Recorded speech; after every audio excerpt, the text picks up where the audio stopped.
എല്ലാ ദിവസവും 5:30 ചെറിയൊരു പ്രത്യക്ഷ പ്രാർത്ഥന, അതിൻ്റെ കൂടെ വരുന്ന അന്നത്തെ ആവശ്യത്തിന് വേണ്ടിയുള്ള നിയോഗ പ്രാർത്ഥന, അതിനു വേണ്ടിയുള്ളൊരു ഒരു വചനം, അതിൻ്റെ അന്നത്തെ എക്സ്പ്ലനേഷൻ തന്നിട്ട് നിങ്ങളെ ഞാൻ ആശീർവദിച്ചാണ് എല്ലാ ദിവസവും വിടുന്നത്. അപ്പോൾ അതുകൊണ്ട് തന്നെ 5:30 മണിയാകുമ്പോൾ തന്നെ ഇത് നോക്കിയിട്ട് അത് അപ്പം തന്നെ ഷെയർ ചെയ്യണം. ദൈവത്തിന് വേണ്ടി നിങ്ങൾ ചെയ്യണ ഒരു ദിവസത്തെ ആദ്യത്തെ പുണ്യപ്രവൃത്തി ഇത് കാണുന്നത്, അത് ഷെയർ ചെയ്യുന്നതുമായിരിക്കണം. അപ്പോൾ ദൈവത്തിൻ്റെ വഴിയാണ് മറ്റുള്ളവരെ കൂടി കർത്താവിലേക്ക് നിങ്ങൾ കൊണ്ടുവരുന്നതെന്ന് ദൈവത്തിന് തോന്നിയാൽ തീർച്ചയായിട്ടും ഉടമ്പടിയുടെ ഭാരങ്ങൾ കുറഞ്ഞ് അതിൽ ലഘുവാക്കി തരും കർത്താവ്. അപ്പം അതുകൊണ്ട് സുവിശേഷ പ്രവർത്തനം ഈ കാലത്ത് ചെയ്യാൻ കഴിയണത് വലിയൊരു അനുഗ്രഹമാണ്. പരിശുദ്ധ പരമദിവ്യകാരുണ്യത്തിന് പരിശുദ്ധ പരമദിവ്യകാരുണ്യത്തിന് പരിശുദ്ധ പരമദിവ്യകാരുണ്യത്തിന്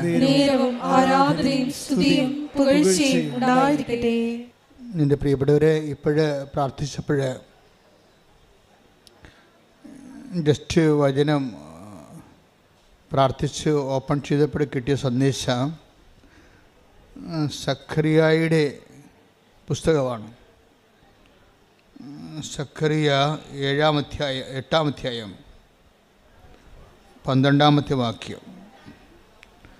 സഖറിയ 8-ാം അധ്യായം 12-ാമത്തെ വാക്യമാണ് ഇപ്പോഴീശോ പ്രാർത്ഥനയെ സന്ദേശമായി നമുക്ക് നൽകുന്നതെന്ന് കരുതാം. വായിച്ചോളൂ. ഞാൻ സമാധാനം വിതയ്ക്കും, മുന്തിരി ഫലം നൽകും, നിലം വിളവ് നൽകും, ആകാശം മഞ്ഞു പൊഴിക്കും. ഈ ജനത്തിൽ അവശേഷിക്കുന്നവർ ഇതെല്ലാം അവകാശമാക്കാൻ ഞാൻ ഇടയാക്കും. ഇപ്പം നമ്മൾ ജസ്റ്റ് നിങ്ങൾ കണ്ടതാണ്. അച്ഛൻ ജസ്റ്റ് പ്രാർത്ഥിച്ച് വിശ്വാസപ്രമാണം ചൊല്ലി വചനം തുറന്നപ്പോൾ കർത്താവ് നൽകിയ സന്ദേശമാണ്. എന്താണിത്? സഖറിയായുടെ പുസ്തകത്തിൽ 12-ാം അധ്യായം 8-ാമത്തെ അധ്യായം 12-ാമത്തെ തിരുവചനം എന്താ പറയണത്? പറഞ്ഞ് ഞാൻ സമാധാനം വിതയ്ക്കും, മുന്തിരി ഫലം നൽകും,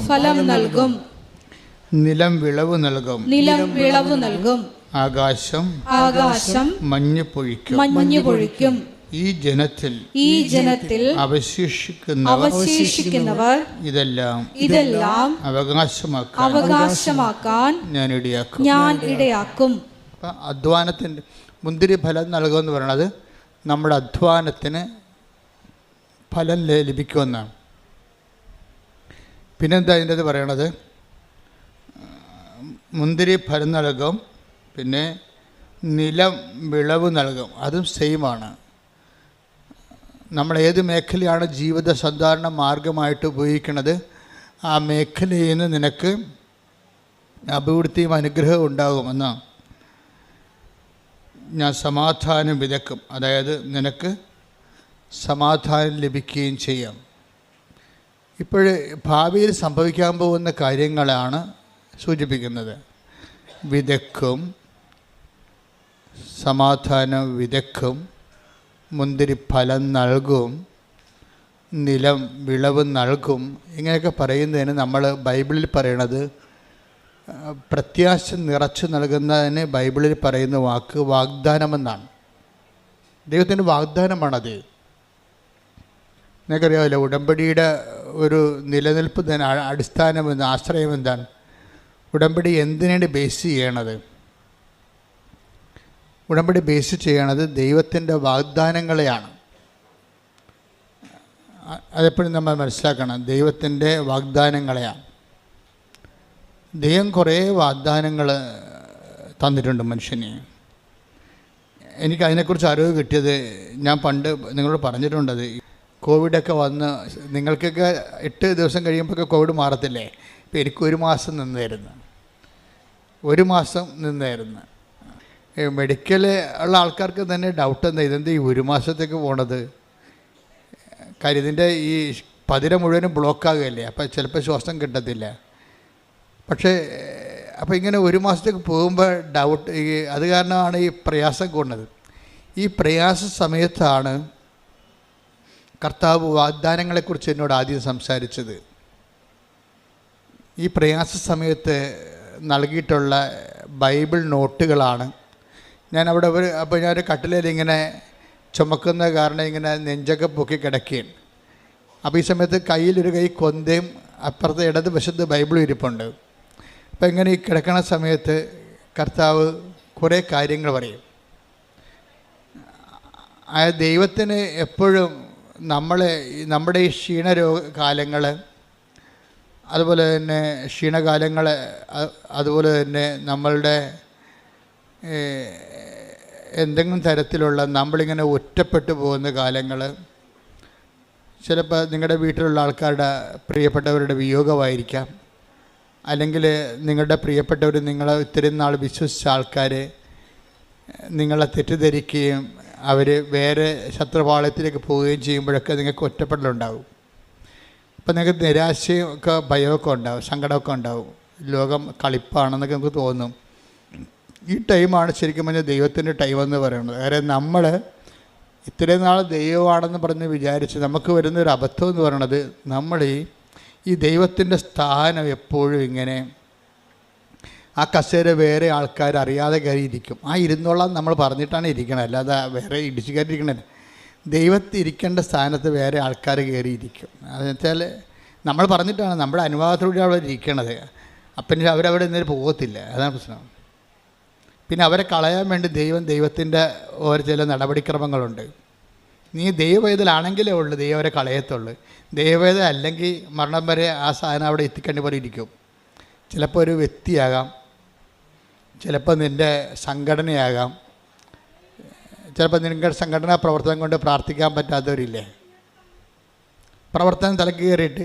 അപ്പോൾ അതാണ് ശരിയെന്നും പറഞ്ഞ് അവരങ്ങനെ കുറച്ച് നാളവരുടെ ബുദ്ധി അവരോട് പറയും, ഇതാണ് ശരി. ഒരു കുർബാന കാണുന്നതിനേക്കാൾ വലുതാണ് മനുഷ്യന് വേണ്ടി അധ്വാനിക്കുന്നത്, നീതിക്ക് വേണ്ടി പോരാടുന്നത്. അപ്പോൾ ഇവരുടെ ഈ ബ്രെയിൻ ഇവരെ ഹൈജാക്ക് ചെയ്യും. പ്രാർത്ഥന കുറഞ്ഞുള്ള ഒരു കുഴപ്പമുണ്ട്, ഹൈജാക്കിങ് പെട്ടെന്ന് നടക്കും. പ്രാർത്ഥന കുറഞ്ഞു കഴിഞ്ഞാൽ ഉടനെ ഓട്ടോമാറ്റിക്കായിട്ട് പ്രൊട്ടക്ഷൻ പോകും. എപ്പോഴും നമ്മൾ ശ്രദ്ധിക്കേണ്ട കാര്യമാണ്. നിങ്ങൾ പ്രാർത്ഥന എപ്പോഴും ഈശോ പറയും നിരന്തരം പ്രാർത്ഥിക്കണം എന്നൊക്കെ പറയത്തില്ലേ. അത് നിരന്തരം പ്രാർത്ഥിക്കണമെന്ന് പറയുന്നത് നിരന്തരം പ്രാർത്ഥിച്ച് വയറ്റിപ്പഴപ്പ് നടക്കണമെന്നല്ല പറയേണ്ട അർത്ഥം. നിരന്തരം പ്രാർത്ഥിച്ചാൽ നീ ദൈവത്തിൻ്റെ ഒരു പ്രൊട്ടക്ഷനിലാകും. അതും പ്രധാനപ്പെട്ട കാര്യമാണ്. നമ്മുടെ ജീവിതത്തിൽ എന്ത് സംഭവിക്കുന്നു എന്നല്ല പ്രശ്നം, whether we have protected or not. എന്ത് സംഭവിച്ചാലും സംരക്ഷണം കിട്ടിയില്ലെങ്കിൽ ഈ നമ്മൾ നേടിയ കാര്യങ്ങളെല്ലാം, കർത്താവ് ചോദിക്കുന്ന ഒരു കാര്യമുണ്ട്, നീ നേടിയതെല്ലാം ആരുടേതാകുമെന്നും. Take the word of God. നേടിയതെല്ലാം ആരുടേതാകും. ശ്രുതിക്കട്ടെ ഹല്ലേലൂയ.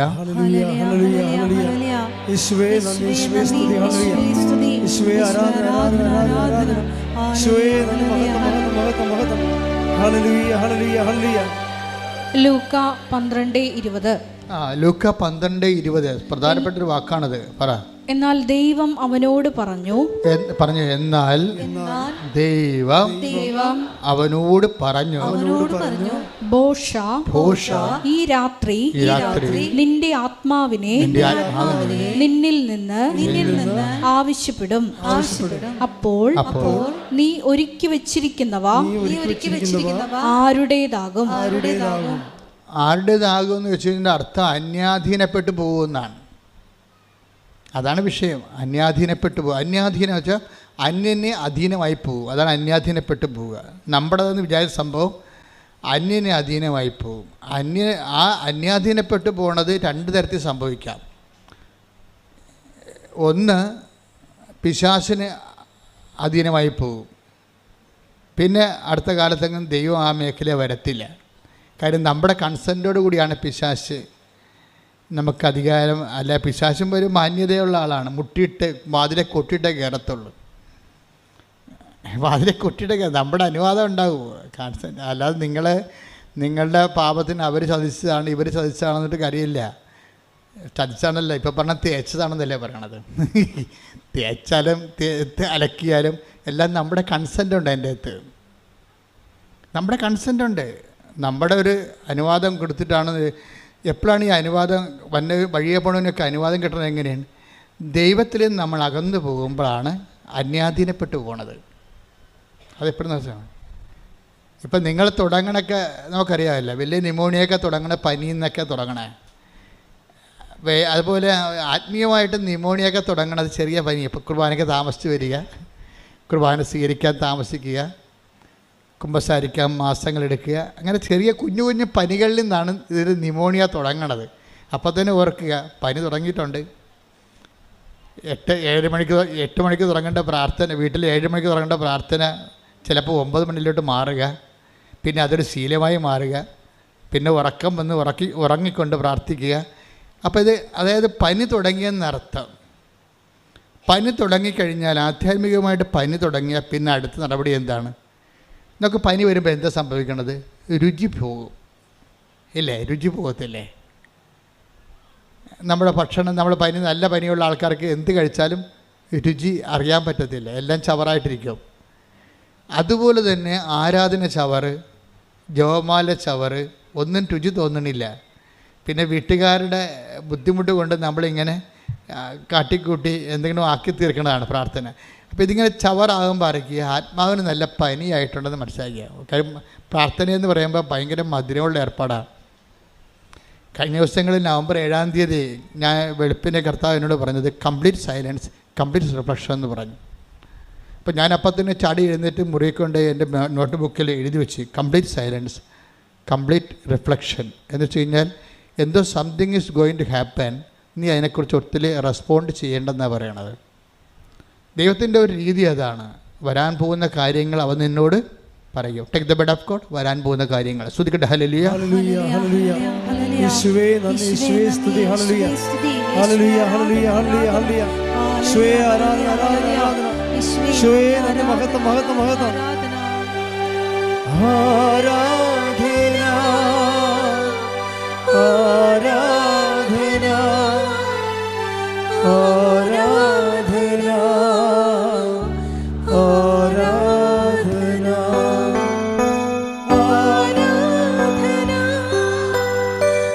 ആരാധന, ആരാധന, ആരാധന. യോഹന്നാൻ 16:14. യോഹന്നാൻ 16:14. അവൻ സ്വമേധയാ ആയിരിക്കില്ല സംസാരിക്കുന്നത്. ഇത് പറഞ്ഞേ, അവൻ സ്വമേധയാ ആയിരിക്കില്ല സംസാരിക്കുന്നത്. അവൻ കേൾക്കുന്നത് മാത്രം സംസാരിക്കും. വരാനിരിക്കുന്ന കാര്യങ്ങൾ അവൻ നിങ്ങളെ അറിയിക്കും. അപ്പോൾ ഇത് അതായത് ഫ്യൂച്ചർ പ്രൊട്ടക്ഷൻ, വരാൻ പോകുന്ന കാര്യങ്ങളെക്കുറിച്ച് നമ്മൾക്ക് വാഗ്ദാനത്തിനുള്ള ഒരു ഗുണവതാണ്. നിനക്ക് വാഗ്ദാനം പ്രാപിക്കാൻ പോകുമ്പോൾ വാഗ്ദാനം നൽകിയാൽ വാഗ്ദാനങ്ങളെ സംരക്ഷിക്കുകയും ചെയ്യും. വരാൻ പോകുന്ന കാര്യങ്ങളെ ദൈവം സംരക്ഷിക്കുകയും ചെയ്യും. അപ്പോൾ ഇതുപോലെ തന്നെയാണ് വരാൻ പോകുന്ന കാര്യങ്ങളെക്കുറിച്ച് നിനക്കൊരു നോട്ട് തരും ദൈവം. കാരണം ഏറ്റവും നല്ലത് ഉടമ്പടി തന്നെയാണ്.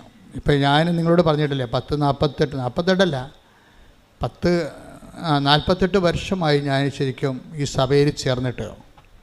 38 കൊല്ലത്തെ പൗരോഹിത്യവും 10 കൊല്ലത്തെ ട്രെയിനിങ്ങും പൗരോഹിത്യം, അപ്പം 48 കൊല്ലമായി. അപ്പോൾ എനിക്ക് 2 കൊല്ലം കൂടി ഞാൻ സഭയിൽ ചേർന്നിട്ട് സുവർണ ജൂബിലി ആവും, 50 കൊല്ലമാവും. ഈ 50 കൊല്ലം സഭയിൽ ജീവിക്കുമ്പോൾ നമുക്ക് മനസ്സിലാകുന്ന ഒരു കാര്യമുണ്ട്. എന്താ കാര്യം? അതായത് ദൈവം ഇങ്ങനെ ആൾക്കാരെ പ്രൊട്ടക്റ്റ് ചെയ്യും, സംരക്ഷിക്കും. വരാൻ പോകുന്ന കാര്യങ്ങളെക്കുറിച്ചൊക്കെ നോട്ട് തരും. പക്ഷേ ഈ 50 കൊല്ലം സഭയിൽ ജീവിക്കുമ്പോഴും എനിക്ക് മനസ്സിലായ ഒരു സത്യമെന്ന് പറഞ്ഞാൽ ഏറ്റവും കൂടുതൽ പ്രൊട്ടക്ഷൻ ലഭിക്കാൻ സാധ്യതയുള്ള സംവിധാന ഉടമ്പടിയാണ്. അതാണ് എനിക്ക് മനസ്സിലായ സത്യം. 50 കൊല്ലമാണ് ഞാൻ സഭയിൽ ജീവിക്കണത്. 50 കൊല്ലത്തിനുള്ളിൽ ഇപ്പോൾ ഇന്ന് വരെ ജനങ്ങളെ ഞാനൊരു 20-21 ലക്ഷം ആൾക്കാരെ കൗൺസിൽ ചെയ്തിട്ടുണ്ട്. അതിനവസാനം നമ്മൾ ഇപ്പോഴാണെങ്കിൽ എന്താ ചെയ്യണമെന്ന് വെച്ച് കഴിഞ്ഞാൽ ഈ കൗൺസിലിങ്ങിലൂടെ വരുന്ന വിഷയങ്ങളെല്ലാം ഉടമ്പടിയിലൂടെ ഹോംവർക്ക് ചെയ്ത് പരിഹരിക്കാൻ സാധാരണ അങ്ങനെ ചെയ്യണത്. പണ്ടങ്ങനെ അല്ലായിരുന്നു. ഒരാളുമായിട്ട് 1.5 മണിക്കൂർ 2 മണിക്കൂർ ഇരിക്കണം, കണാകുണ പറഞ്ഞുകൊണ്ടിരുന്ന് അവരുടെ സമയം വേസ്റ്റ്, നമ്മുടെ സമയം വേസ്റ്റ്. അത് പണ്ടിങ്ങനെ എൻ്റെ അടുത്ത് 10 മിനിറ്റ് 20 മിനിറ്റ് തൊട്ട് 2 മണിക്കൂർ വരെ ഞാൻ ആൾക്കാരോട് ഇരുന്നിട്ടുണ്ട്. അവസാനം ഞാൻ കൗൺസിലിംഗ് എന്ന് പറയുന്ന സംഭവം തന്നെ വെറുത്ത്. എന്താ കാര്യം? ഈ ഇരിപ്പെല്ലാം ഇരുന്ന് ഈ ആളിന് വേണ്ടി നമ്മുടെ ഇത്രയും പ്രഷ്യസ് ആയിട്ടുള്ള ടൈം വേസ്റ്റ് ചെയ്തിട്ട് അവർ വളർന്നോ ഇല്ലയോ, അവർക്ക് വീണ്ടും പ്രശ്നം ഉണ്ടാകുമ്പോൾ പിന്നെ ഓടി നമ്മുടെ അടുത്ത് വരും. അപ്പോൾ ഒരാളൊക്കെ പണ്ട് ഒരു മാസം 5 പ്രാവശ്യമൊക്കെ എന്നെ കാണുമായിരുന്നു. കാര്യം എന്താണ്? ഇതിങ്ങനെ തുറന്നിട്ടിരിക്കണ കാര്യമായതുകൊണ്ട് ആർക്കും വന്ന് ഇടിച്ച് തല്ലി കൈക്കൊള്ളാൻ കാര്യക്കാരനായിട്ട് വന്ന് തൻ്റെ ഇടം ഉള്ളവനൊക്കെ വന്ന് കണ്ടുവച്ച് പോകും. അല്ലാത്തവന് കാണത്തില്ല. സ്വാധീനമില്ലാത്തവർ അറിയാത്തവരൊക്കെ പുറകിപ്പള്ളി. ഇപ്പം അങ്ങനെ പറ്റത്തില്ല. ഇപ്പം എന്താണ്? കൗൺസിലിങ്ങിലൂടെ പറയാവുന്ന എല്ലാ കാര്യങ്ങളും തന്നെ ഉടമ്പടിയിലൂടെ പരിഹരിക്കും നമ്മൾ. ആ ക്ലാപ്പ് എന്ന് പറയുന്ന സംഭവം ഇടിപെട്ട് സംഭവമാണ്. എന്താണ്? Christian life assessment paper. എല്ലാ കാര്യങ്ങളുടെയും കൗൺസിലിങ്ങിൻ്റെ എല്ലാത്തിനും അടിസ്ഥാനം എന്താണ്? ക്രിസ്തുവിനെ നീ അറിയുക എന്നുള്ളതാണ് സംഭവം. എല്ലാം പരിഹരിക്കണം എന്താണ്? He is the wonderful councillor. അവൻ വിസ്മയവഹനായ ഉപദേഷ്ടാവ്. Take the word of God. അവൻ വിസ്മയവഹനായ ഉപദേഷ്ടാവ്. ശ്രുതികട ഹല്ലേലൂയ.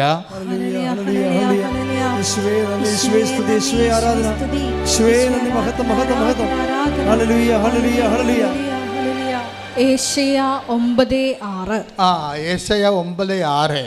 എന്തെന്നാൽ നമുക്ക് ഒരു ശിശു ജനിച്ചിരിക്കുന്നു, നമുക്ക് ഒരു പുത്രൻ നൽകപ്പെട്ടിരിക്കുന്നു, ആധിപത്യം അവന്റെ ചുമലിലായിരിക്കും.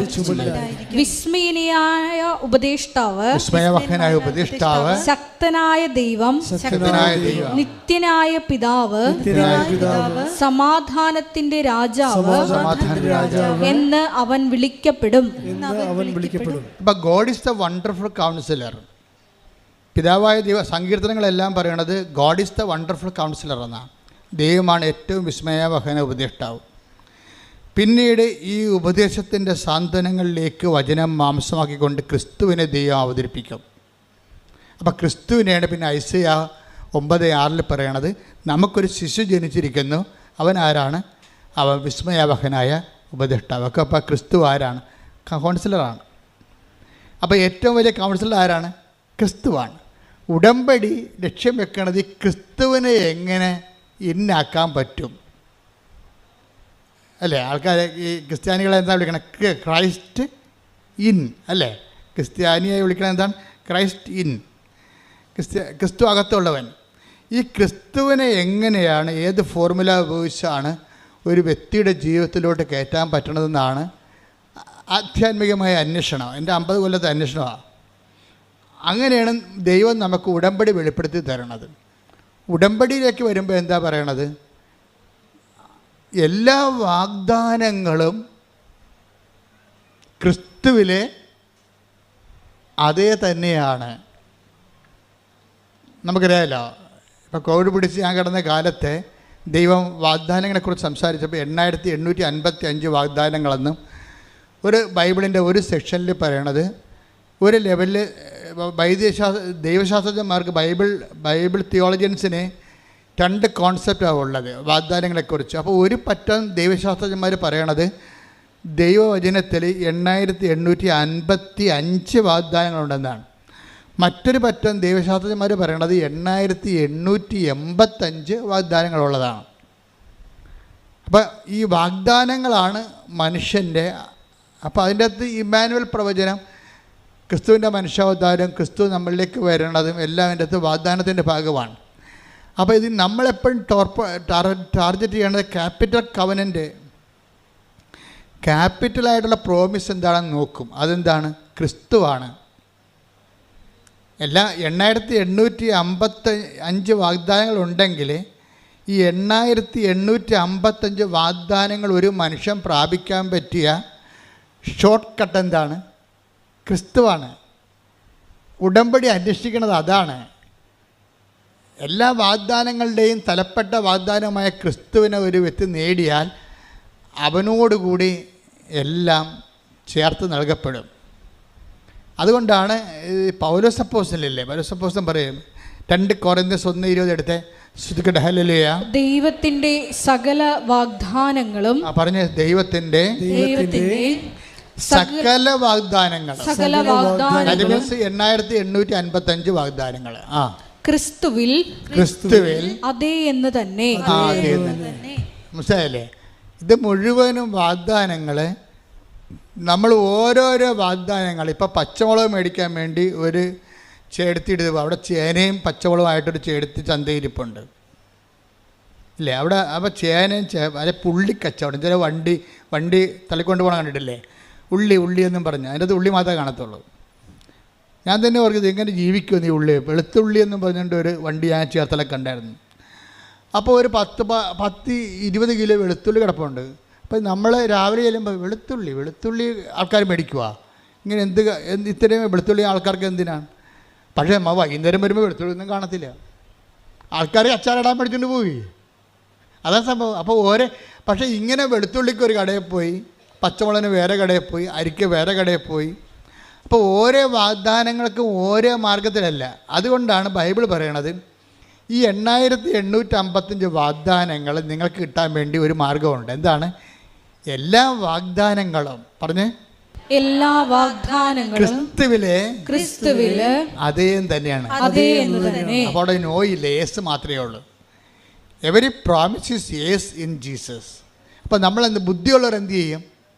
ബുദ്ധിയുള്ളവർ മാതാവിനോട് പറയും, അമ്മ ക്രിസ്തുവിനെയാണ് സ്വീകരിച്ചത്, ഞങ്ങൾക്കും ക്രിസ്തുവിനെയാണ് തരേണ്ടത്. പറഞ്ഞേ, അമ്മ ക്രിസ്തുവിനെയാണ് വിശ്വാസം കൊണ്ട് സ്വീകരിച്ചത്, ഞങ്ങൾക്കും എല്ലാ വാഗ്ദാനങ്ങളും അതേന്ന് പറയുന്ന ക്രിസ്തുവിനെ ഉടമ്പടി പ്രകാരം ഞങ്ങളുടെ ജീവിതത്തിലേക്ക് അങ്ങ് നൽകണമേ.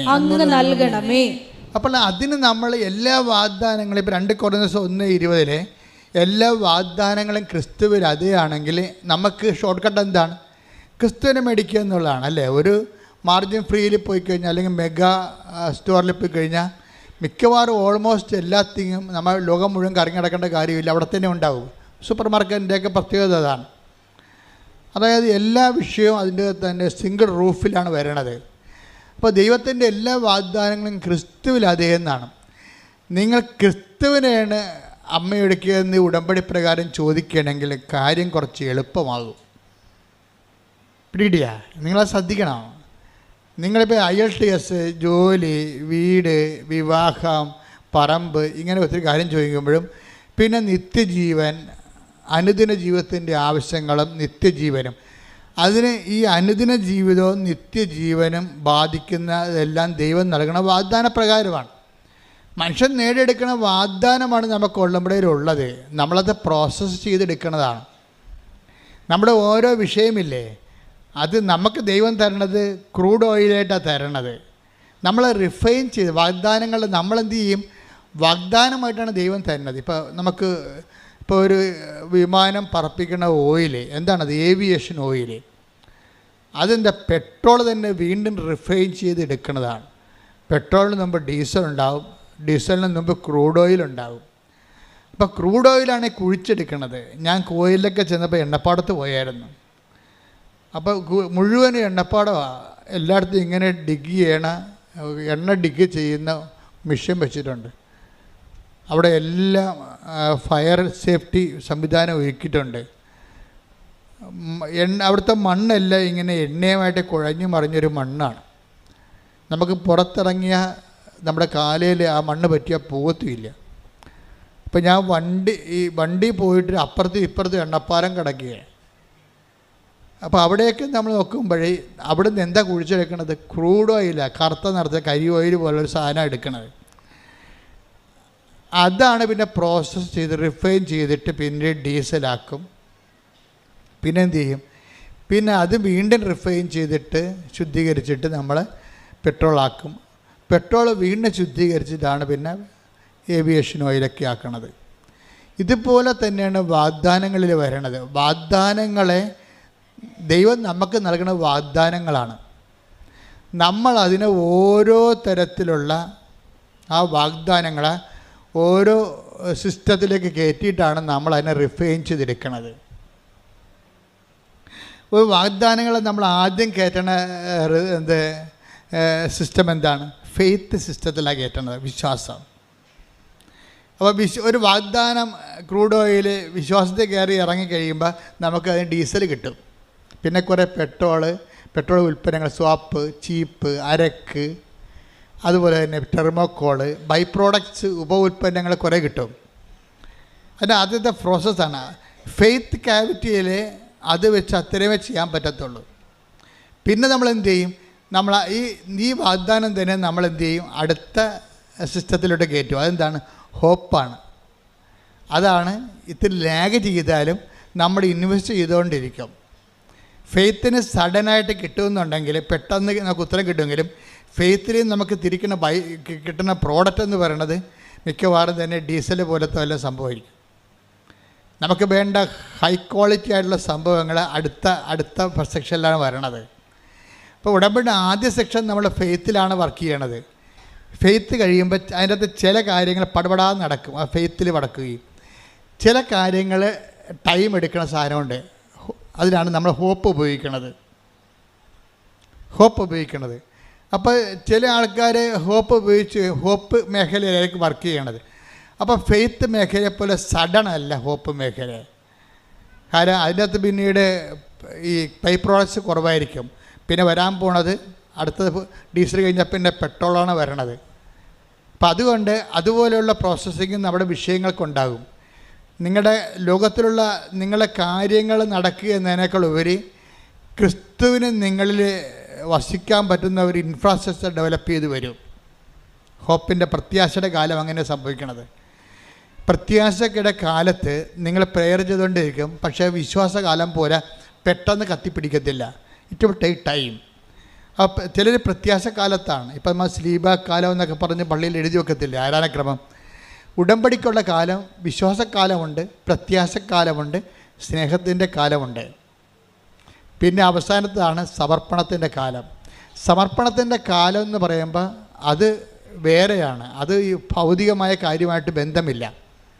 അത് നിത്യജീവൻ്റെ വിഷയങ്ങളാണ് സമർപ്പണ കാലത്ത്. കാര്യം കേൾക്കപ്പെടാത്ത പ്രാർത്ഥന ഉണ്ടാകും അതിൻ്റെ അകത്ത്. അത് നമ്മൾ എത്ര പ്രോസസ്സ് ചെയ്താലും നമുക്ക് പ്രോസസ്സിങ് കിട്ടത്തില്ല. അതുപോലെ തന്നെ ഇരിക്കും. കാണാം. ഇപ്പോൾ നിങ്ങളുടെ ഭർത്താവിൻ്റെ മാനസാന്തരം വേണ്ടി പ്രാർത്ഥിക്കുകയാണ്. നിങ്ങൾ ആദ്യം പ്രാർത്ഥിച്ചത് വീട് വിൽക്കാൻ വേണ്ടിയാണ്, അല്ല വീട് കിട്ടാൻ വേണ്ടി, അത് കിട്ടി. രണ്ടാമത്തെ കാലത്ത് നിങ്ങൾ മക്കൾക്ക് അഡ്മിഷന് വേണ്ടി പ്രാർത്ഥിക്കുന്നു, അത് കിട്ടി. അപ്പം നിങ്ങളിങ്ങനെ ഓരോ കാര്യം പറ്റി പ്രാർത്ഥിക്കുമ്പോൾ നിങ്ങൾ ഓർക്കും, ഞങ്ങളിങ്ങനെ ഈ ഉടമ്പടി എന്ന് പറയണത് ഇങ്ങനെ കഴിഞ്ഞ ദിവസം ദീപക് എന്ന് പറഞ്ഞൊരു മനുഷ്യൻ സാക്ഷ്യം പറഞ്ഞു. ദീപക് നമ്മുടെ ചെത്തിപ്പുഴ ചങ്ങനാശ്ശേരി എന്ന്. ദീപകിൻ്റെ സാക്ഷ്യം ഞാൻ വളരെ ശ്രദ്ധിച്ച സാക്ഷ്യമാണ്. ദീപക് ഇവിടെ വന്നിട്ട് ഉടമ്പടി എടുത്തില്ല ആദ്യം. അപ്പോൾ ദീപക് അതിന് പറഞ്ഞ ന്യായം എന്ന് പറയുന്നത് ഇങ്ങനെ പല്ലുവേദനയ്ക്കും തലവേദനക്കൊക്കെയാണ് ഉടമ്പടി എടുക്കുന്നത്. അങ്ങനെ എടുക്കണ ഒരു പ്രാർത്ഥന എനിക്ക് ആവശ്യമില്ലെന്നാണ് ദീപക് പറഞ്ഞത്. ദീപക് ഉടമ്പടി എടുക്കാൻ പോയി. ദീപക് ഉടമ്പടി എടുക്കാൻ പോകുന്നതിന് കാരണങ്ങളുണ്ട്. അയാൾ പറയണത് എനിക്ക് ആവശ്യത്തിന് ഡിഗ്രി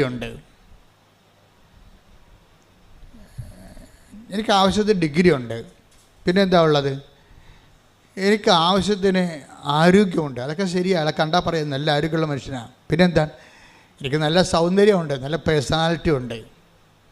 അപ്പോൾ എനിക്കിപ്പോൾ ഇതിനു വേണ്ടി ഉടമ്പടി എടുത്തിട്ടൊന്നും കാണിക്കാനില്ല. അതാണ് ദീപക് തിരിച്ചു പോയത്. കാര്യം എന്താ, എനിക്ക് ആവശ്യത്തിന് എക്സ്പീരിയൻസ് ഉണ്ട് എൻ്റെ പ്രൊഫഷനിൽ. പിന്നെ എനിക്ക് ആവശ്യത്തിന് ആരോഗ്യമുണ്ട്, ആവശ്യത്തിന് പേഴ്സണാലിറ്റി ഉണ്ട്, ആര് കണ്ടാലും അക്സെപ്റ്റ് ചെയ്യണൊരു പേഴ്സണാലിറ്റി ഉണ്ട്. അപ്പോൾ എനിക്കിതൊക്കെ മതി. പിന്നെ കുറച്ച് ഹാർഡ് വർക്ക്, നമുക്ക് കുറച്ച് നമ്മളൊന്ന് ട്രൈ ചെയ്താൽ മതി, അതൊക്കെ ഓട്ടോമാറ്റിക്കായിട്ട് നടക്കും. അതിനുവേണ്ടി പ്രത്യേകിച്ച് ഉടമ്പടിയൊന്നും എടുക്കേണ്ട കാര്യമില്ല. അപ്പോൾ അയാൾക്ക് നല്ല കോൺഫിഡൻസാണ്. എന്തിൽ? അയാളുടെ കപ്പാസിറ്റിയിലുള്ള കോൺഫിഡൻസ് ഭയങ്കരമാണ്. വിദ്യാഭ്യാസം ആവശ്യത്തിനുണ്ട്, ജോബ് എക്സ്പീരിയൻസ് ഉണ്ട്, പിന്നെ എന്താ ഉള്ളത്, നല്ല ആരോഗ്യമുണ്ട്, 10 മനുഷ്യർ കണ്ട തെറ്റ് പറയാത്ത സൗന്ദര്യമുണ്ട്, പേഴ്സണാലിറ്റി. അപ്പോൾ ഇതൊക്കെ നമ്മളൊന്ന് മനസ്സ് വെച്ചാൽ മതി, എല്ലാം നടക്കും എന്നാണ് ദീപക് 13 കൊല്ലം വിചാരിച്ചുകൊണ്ടിരുന്നത്. 13 കൊല്ലം ദീപക് ജീവിത പ്രശ്നങ്ങളെ സമീപിച്ച രീതി എന്താണ്? ഞാൻ ഓക്കെയാണ്, എനിക്ക് ആവശ്യത്തിന് പറഞ്ഞ എല്ലാ ഡിമാൻഡ്സും സാറ്റിസ്ഫൈ ചെയ്യാനുള്ള ഭൗതിക സാഹചര്യമുണ്ട്, ഞാനൊന്ന് മനസ്സ് വെച്ചാൽ മതി, അത്രയേ ഉള്ളൂ. പക്ഷെ ദീപക്ക് പറയണത്, ഞാനിങ്ങനെ മനസ്സ് വെച്ചിട്ടും എനിക്കൊരു പ്രൊമോഷൻ ആകണില്ല. എനിക്ക് കിട്ടിയ മിനിമം ശമ്പളത്തിലൊരു ജോലി ഞാൻ ചെയ്തുകൊണ്ട് അങ്ങനെ പോവുകയാണ്. അതിൽ നിന്ന് എനിക്ക് എൻ്റെ കപ്പാസിറ്റി അനുസരിച്ച് അതിൻ്റെ ഇരട്ടി ശമ്പളം കിട്ടാനുള്ള പ്രൊമോഷൻ കിട്ടേണ്ടതാണ്. പക്ഷെ 13 ഞാൻ കിട്ടും, ഇപ്പം കിട്ടും, നാളെ കിട്ടുമെന്നും പറഞ്ഞുകൊണ്ട് ഞാൻ എൻ്റെ ആരോഗ്യത്തിലും സൗന്ദര്യത്തിലും എൻ്റെ സർട്ടിഫിക്കറ്റിലും ഒക്കെ വിശ്വസിച്ചുകൊണ്ട് ഞാനിങ്ങനെ 13 കൊല്ലം എൻ്റെ ഇത് തളയിരിക്കും. പിന്നീട് 13ാമത്തെ കൊല്ലം എനിക്ക് മനസ്സിലായി, ഞാൻ വൈഫിൻ്റെ കൂടെ ഇവിടെ വന്നതാണ്. അപ്പോൾ എനിക്ക് മനസ്സിലായി, ഇവിടെ ആൾക്കാർക്ക് ഉടമ്പടിയെടുത്ത് സാക്ഷ്യം പറയണതൊക്കെ ഇങ്ങനെ ഓരോരോ കാര്യത്തിന് ഉടമ്പടിക്കേണ്ട കാര്യമില്ല. ആ സാക്ഷ്യമൊക്കെ കേട്ടപ്പോൾ അയാൾക്ക് അങ്ങനെ ഇഷ്ടപ്പെട്ടില്ല. കാര്യം മനുഷ്യന്മാരൊക്കെ ഓരോ സാക്ഷ്യം പറയേണ്ടത് അയാളേക്കാൾ ക്വാളിറ്റി കുറഞ്ഞ മനുഷ്യരാണ്. അതാണ് പുള്ളി നോക്കണത്.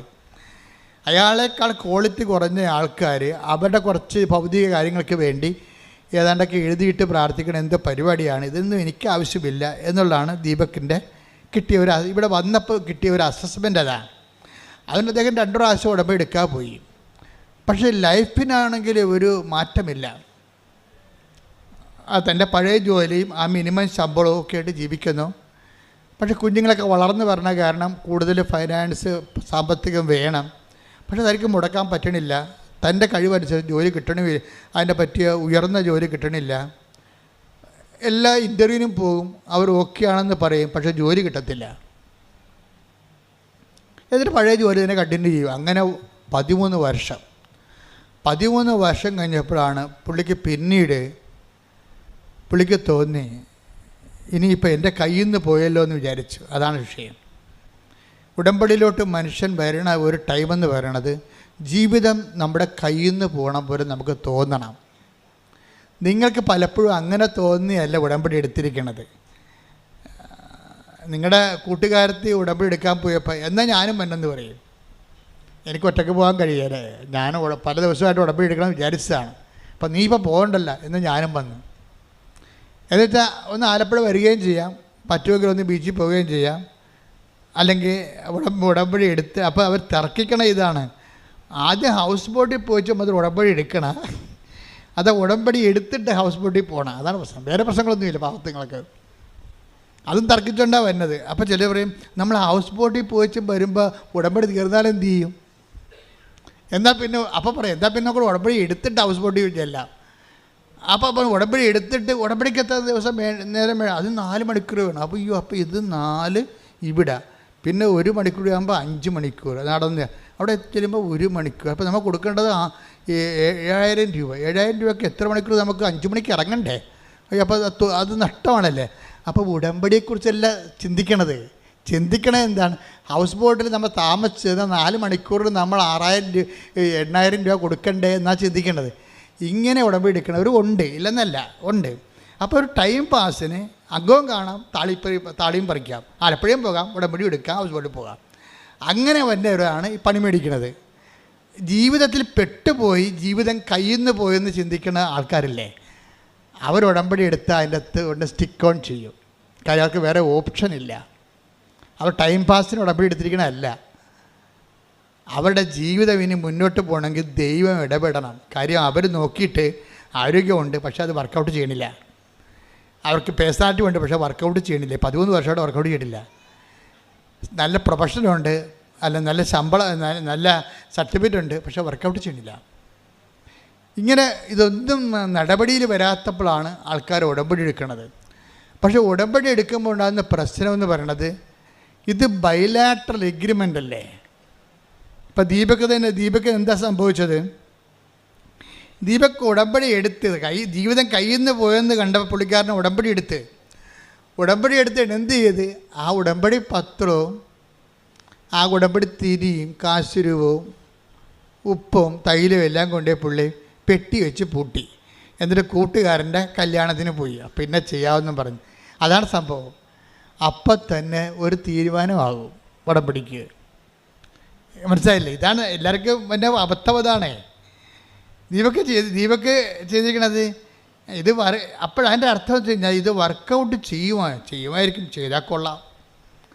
എന്നാൽ വരട്ടെ, നമുക്ക് എല്ലാം ഒന്ന് സെറ്റ് ചെയ്തിട്ട് പതുക്കെ തുടങ്ങാം എന്നൊക്കെ പറഞ്ഞുകൊണ്ട് നമ്മളീ പതുക്കെ തുടങ്ങാമെന്ന് വെച്ച് കഴിഞ്ഞാൽ ഉടമ്പടിയിൽ ദൈവത്തിൻ്റെ ഒരു കാര്യവും പതുക്കെ നടക്കത്തില്ല. അത് എപ്പോഴും നമ്മൾ ഓർത്തേക്കണം. ഒന്നാമത് മരിയൻ സ്പിരിച്വാലിറ്റി എന്ന് പറയണത് ദൈവവചനം കേട്ടാൽ അപ്പം തന്നെ സാംസൺ എന്താ ചെയ്യുക, ഫിലിസ്ത്യന്മാരുടെ പാളയത്തിലേക്ക് കുറുക്കന്മാരെ എടുത്തിട്ട് 100 കുറുക്കന്മാരെ എടുത്തിട്ട് കുറുക്കന്മാരുടെ വാലയിൽ പഴന്തുണി കെട്ടിയിട്ട് എണ്ണ ഒഴിച്ചത്. എന്നിട്ട് കുറുക്കന്മാരുടെ വാലയിൽ 100 കുറുക്കന്മാരുടെ വാലിൽ പഴന്തുണി ചുറ്റിയിട്ട് എണ്ണ ഒഴിച്ചിട്ട് അത് കത്തിച്ച്. അപ്പോൾ വാലിന് തീ പിടിച്ച കുറുക്കന്മാർ റോക്കറ്റ് പോലെ ഇടിച്ച് പന്തം പോലെ ഫിലിസ്ത്യൻ പാളയത്തിലേക്ക് ഇടിച്ച് കയറി അത് മൊത്തം കത്തിച്ച് കളഞ്ഞു. അതാണ് ഉടമ്പടിയുടെ സ്പീഡ് എന്ന് പറയണത്. ദൈവസ്നേഹം കൊണ്ട് വാലിൽ തീ പിടിക്കണം. അല്ലാതെ നനഞ്ഞിരുന്ന ഇത് കൂട്ടുകാരുടെ കല്യാണം കഴിയട്ടെ, അത് കഴിയുമ്പോൾ മകനെയും കൊണ്ട് അഡ്മിഷന് പോകണം, അതും കഴിയട്ടെ, എല്ലാം കഴിഞ്ഞിട്ട് നമുക്ക് ഉടമ്പടിയിലേക്ക് വരാമെന്ന് പറഞ്ഞാൽ ഇത് നിങ്ങൾ വരുമായിരിക്കും, പക്ഷേ ഉടമ്പടി വർക്കൗട്ട് ചെയ്യത്തില്ല. കാര്യം ഉടമ്പടിയുടെ പ്രശ്നം ആൻഡ് ഇമ്മീഡിയറ്റ്ലി എന്നാണ് ബൈബിൾ എപ്പോഴും നിൽക്കണം. മാർക്കോസിൻ്റെ ഒക്കെ സുവിശേഷം നിൽക്കുമ്പോൾ അതിനൊരു മിനിമം സ്പീഡുണ്ട്. ഈശോയുടെ എല്ലാ ആക്ഷനും അമ്മയുടെയും ഈശോൻ്റെ ആക്ഷൻ എല്ലാം. ഇപ്പം അമ്മ തന്നെ തിടുക്കത്തിൽ പോയി എലിസബത്തിനെ കാണാൻ പറഞ്ഞപ്പോൾ എന്താ, ഒന്ന് take the word of God, ശ്രുതികട ഹല്ലേലൂയ.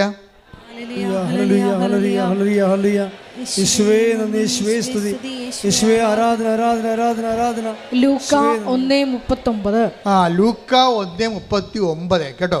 ആ ദിവസങ്ങളിൽ മറിയം യൂദയായിലെ മലമ്പ്രദേശത്തുള്ള ഒരു പട്ടണത്തിലേക്ക് തിടുക്കത്തിൽ യാത്ര പുറപ്പെട്ടു.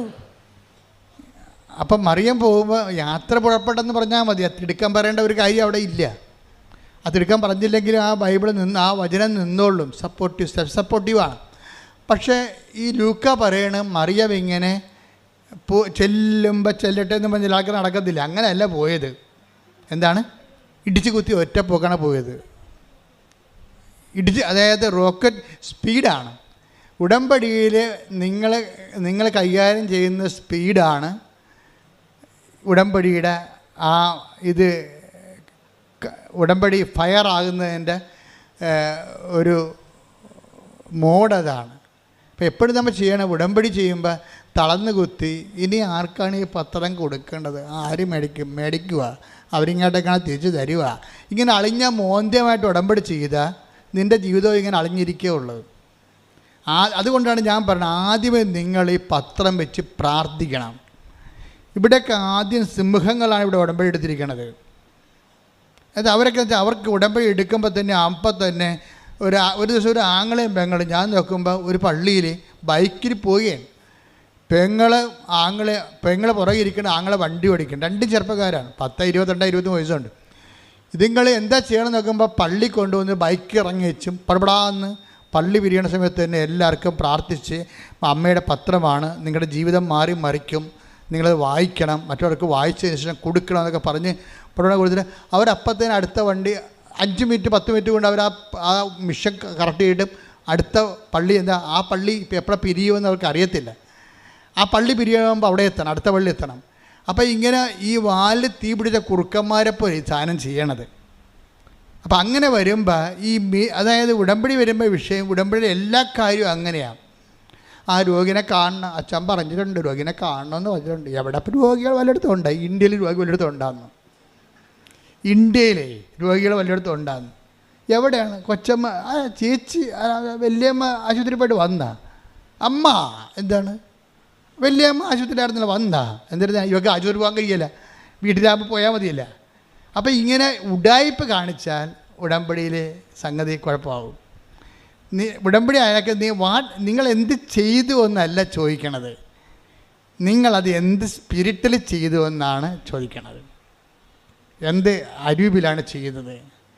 ഇനി പ്രത്യാശക്കാലമാകുമ്പോൾ വിശ്വാസത്തിൻ്റെ കാലത്തിന് കുഴപ്പമില്ല, ദൈവം പടപെടാന്ന് ഇൻസെൻറ്റീവ് ചെയ്യും. വിശ്വാസത്തിൻ്റെ കാലത്തിൻ്റെ ഗുണമെന്ന് പറയണത് പടപെടാന്ന് കുറേ അനുഗ്രഹം കിട്ടും, എന്നിട്ട് പെടേന്ന് നിൽക്കും, സ്വിച്ച് ഇട്ട പോലെ നിൽക്കും. നമ്മുടെ ഇപ്പോഴത്തെ മഴ പോലെ ഇപ്പോഴത്തെ മഴ പോലെ സ്വിച്ചിട്ട പോലെ നിൽക്കും. വരും ഇങ്ങനെ ഉരുടുമെന്നും പറഞ്ഞ് വരും, സ്വിച്ചിട്ട പോലെ സഡൻ ബ്രേക്ക് ആവും. ഉടമ്പടി ആദ്യത്തെ 3-4 ആഴ്ചകളെ ഇടിവിട്ട് പോലെ പൊടാതെ ഇങ്ങനെ കവളാസ് പൊട്ടണ പോലെ പൊട്ടും. പിന്നെ ഒറ്റ നിപ്പാണ്, പിന്നെ അനങ്ങത്തില്ല ഈ സംഭവം. എന്താണ്? വിശ്വാസകാലം കഴിഞ്ഞു, ഇനി പ്രത്യാശകാലമാണ്. ഈ പ്രത്യാശക്കാലത്ത് പറയുമ്പോൾ ദൈവം ആ സമയത്ത് വാച്ച് ചെയ്യണത് നിന്നെ വാച്ച് ചെയ്തുകൊണ്ടിരിക്കും. ഈ പ്രത്യാശക്കാലത്ത് നീ എന്ത് ചെയ്ത്? മിക്കവാറും ദൈവാനുഗ്രഹം കൊണ്ടൊരു 60% ആൾക്കാർ കിടന്ന് ഉറക്കമായിരിക്കും പ്രത്യാശക്കാലത്ത്. അപ്പോൾ അതൊക്കെ ചെയ്തതാണ്, എല്ലാ കാര്യവും അച്ഛൻ പറഞ്ഞ പോലെയൊക്കെ ചെയ്ത്, അവിടെ കാണിച്ചന്മാർ പറഞ്ഞ പോലെയൊക്കെ എല്ലാം ചെയ്തായിരുന്നു. പക്ഷെ കാര്യമൊന്നും നടക്കുന്നില്ല. അപ്പോൾ അവർക്ക് തളർന്നവർ, മനസ്സിടിഞ്ഞവർ, അതിൽ മിക്കവാറും തളച്ച് ഉറങ്ങി. ഈ ടൈമിന് ദൈവം സെസ് ഏർപ്പെടുത്തിയിട്ടുണ്ട്. എന്ന് വെച്ചാൽ ഒരുമാതിരിപ്പെട്ട അലപലാദികളെല്ലാം ഉടമ്പടിയിൽ നിന്ന് മാറ്റും. കാര്യം ഉടമ്പടി ദൈവമായിട്ടുള്ള ഏർപ്പാടല്ലേ, അത് ബയലാറ്ററൽ എഗ്രിമെൻ്റ് അല്ലേ. അപ്പം നീ ഉടമ്പടിക്ക് യോഗ്യമല്ലെന്ന് കണ്ടു കഴിഞ്ഞാൽ പിന്നീട് നിങ്ങൾക്ക് ഉടമ്പടി കണ്ടിന്യൂ ചെയ്യാൻ പറ്റാത്ത രീതിയിലേക്ക് മാറ്റും. പക്ഷേ ചില വിദ്വാന്മാർക്ക് കാര്യങ്ങളറിയാം. അവിടെ പഴയകാല ഹിസ്റ്ററിയും ഫയലുമൊക്കെ ദൈവത്തിൻ്റെ അടുത്തുണ്ട്. ഇപ്പം ഇത്തിരി മാന്യം കാണിച്ചാൽ ഇവിടെ തിരിച്ചു വരുമെന്ന് ദൈവത്തിന് അറിയാം. കഴിഞ്ഞകാല ചരിത്രം അതാണ്.